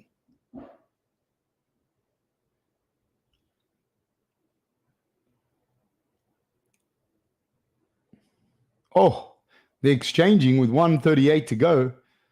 Seeing Shevchenko, she can't afford to give up this round. Yep, well done. Good body lock by Shevchenko. She misses the throw and Grasso takes her back. Grasso has one hook in, but she's stretching Shevchenko out with the other, with her left foot. So Shevchenko can't get her legs back to defend, to get the hook in. and she's landing some big ground and pound is Grasso. Now she gets both hooks in and she's taken the back of Shevchenko. She's got the wrists right and she's landing hammer fists. Shevchenko is not intelligently defending herself. Then she's trying to move, but Grasso has a very good position on her. She takes the back. She puts the body triangle on. Man, Shevchenko would be exhausted at this point in the fight. It's a completely different body triangle in the sense of how tired both these girls would be. Grasso has also got her, like, she's on top of her with a body triangle, which is different again, man. I would prefer her being on her back because this is taxing. Yep. And there we go. She's on her back now. And Shevchenko has to try and find a way out of this. She has to try and kick that foot forward if she can, or drop her hips towards that foot. It's hard. Fuck, it's hard, man. I'm telling you. Now she's got in a kind of modified half Nelson, has Grasso. There's 11 seconds to go. So Grasso definitely wins this round. 7 seconds to go. She's got a face crank on her. Shevchenko's punching her in the head. 2, 1, time. I don't know who won this fight. I don't know. Rob McKenzie says, didn't a fighter win from the bottom with a baseball bat choke lately?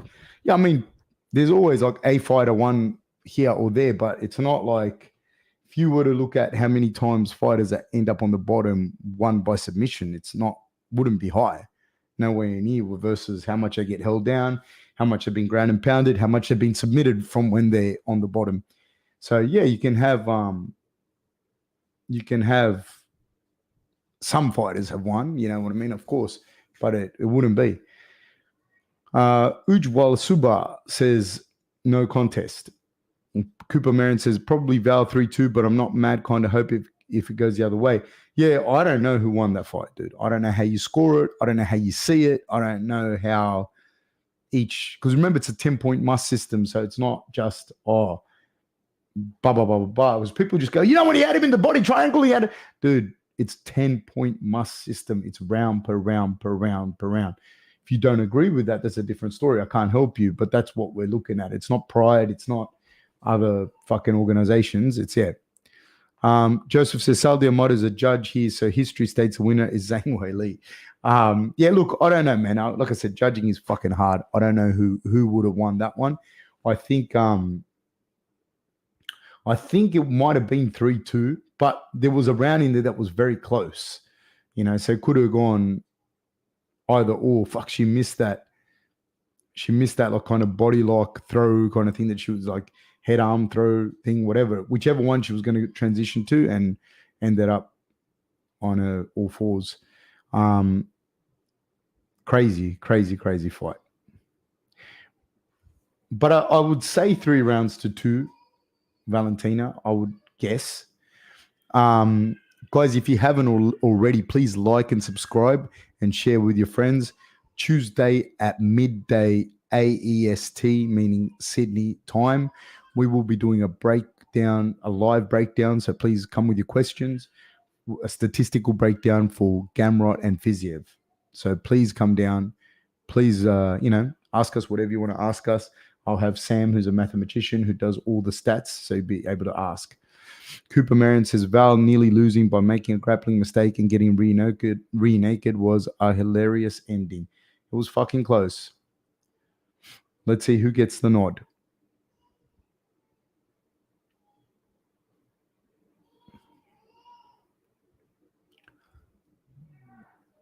Let's see.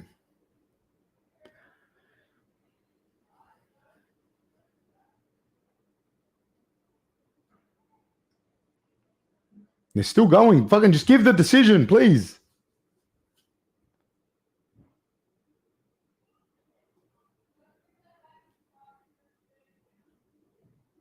Oh, the Grasso got it. I thought Shevchenko, but like I said, you can't be fucking mad at that. That was a close fight. There was one round in there, like I said, that could have gone either way. What a fight. What a fucking fight. There you go. Anyways, guys, thank you so much for being here today. Please like and subscribe if you haven't already. Please share it with your friends and come back on Tuesday, Sydney time at midday to share this. A split draw. Yeah, but she keeps the belt. So, you know what I mean? And that's probably one of the better decisions, you know what I mean? Because it was fucking close, like it's what do you do? Thank you guys so much, man. Please, I want to see you guys on Tuesday at midday. Think about the questions you want to ask so we can have a good chat on Tuesday, 12 o'clock Sydney time. Let's have a chat about Fiziev and Gamrot. Take care, guys. See you later. Bye-bye.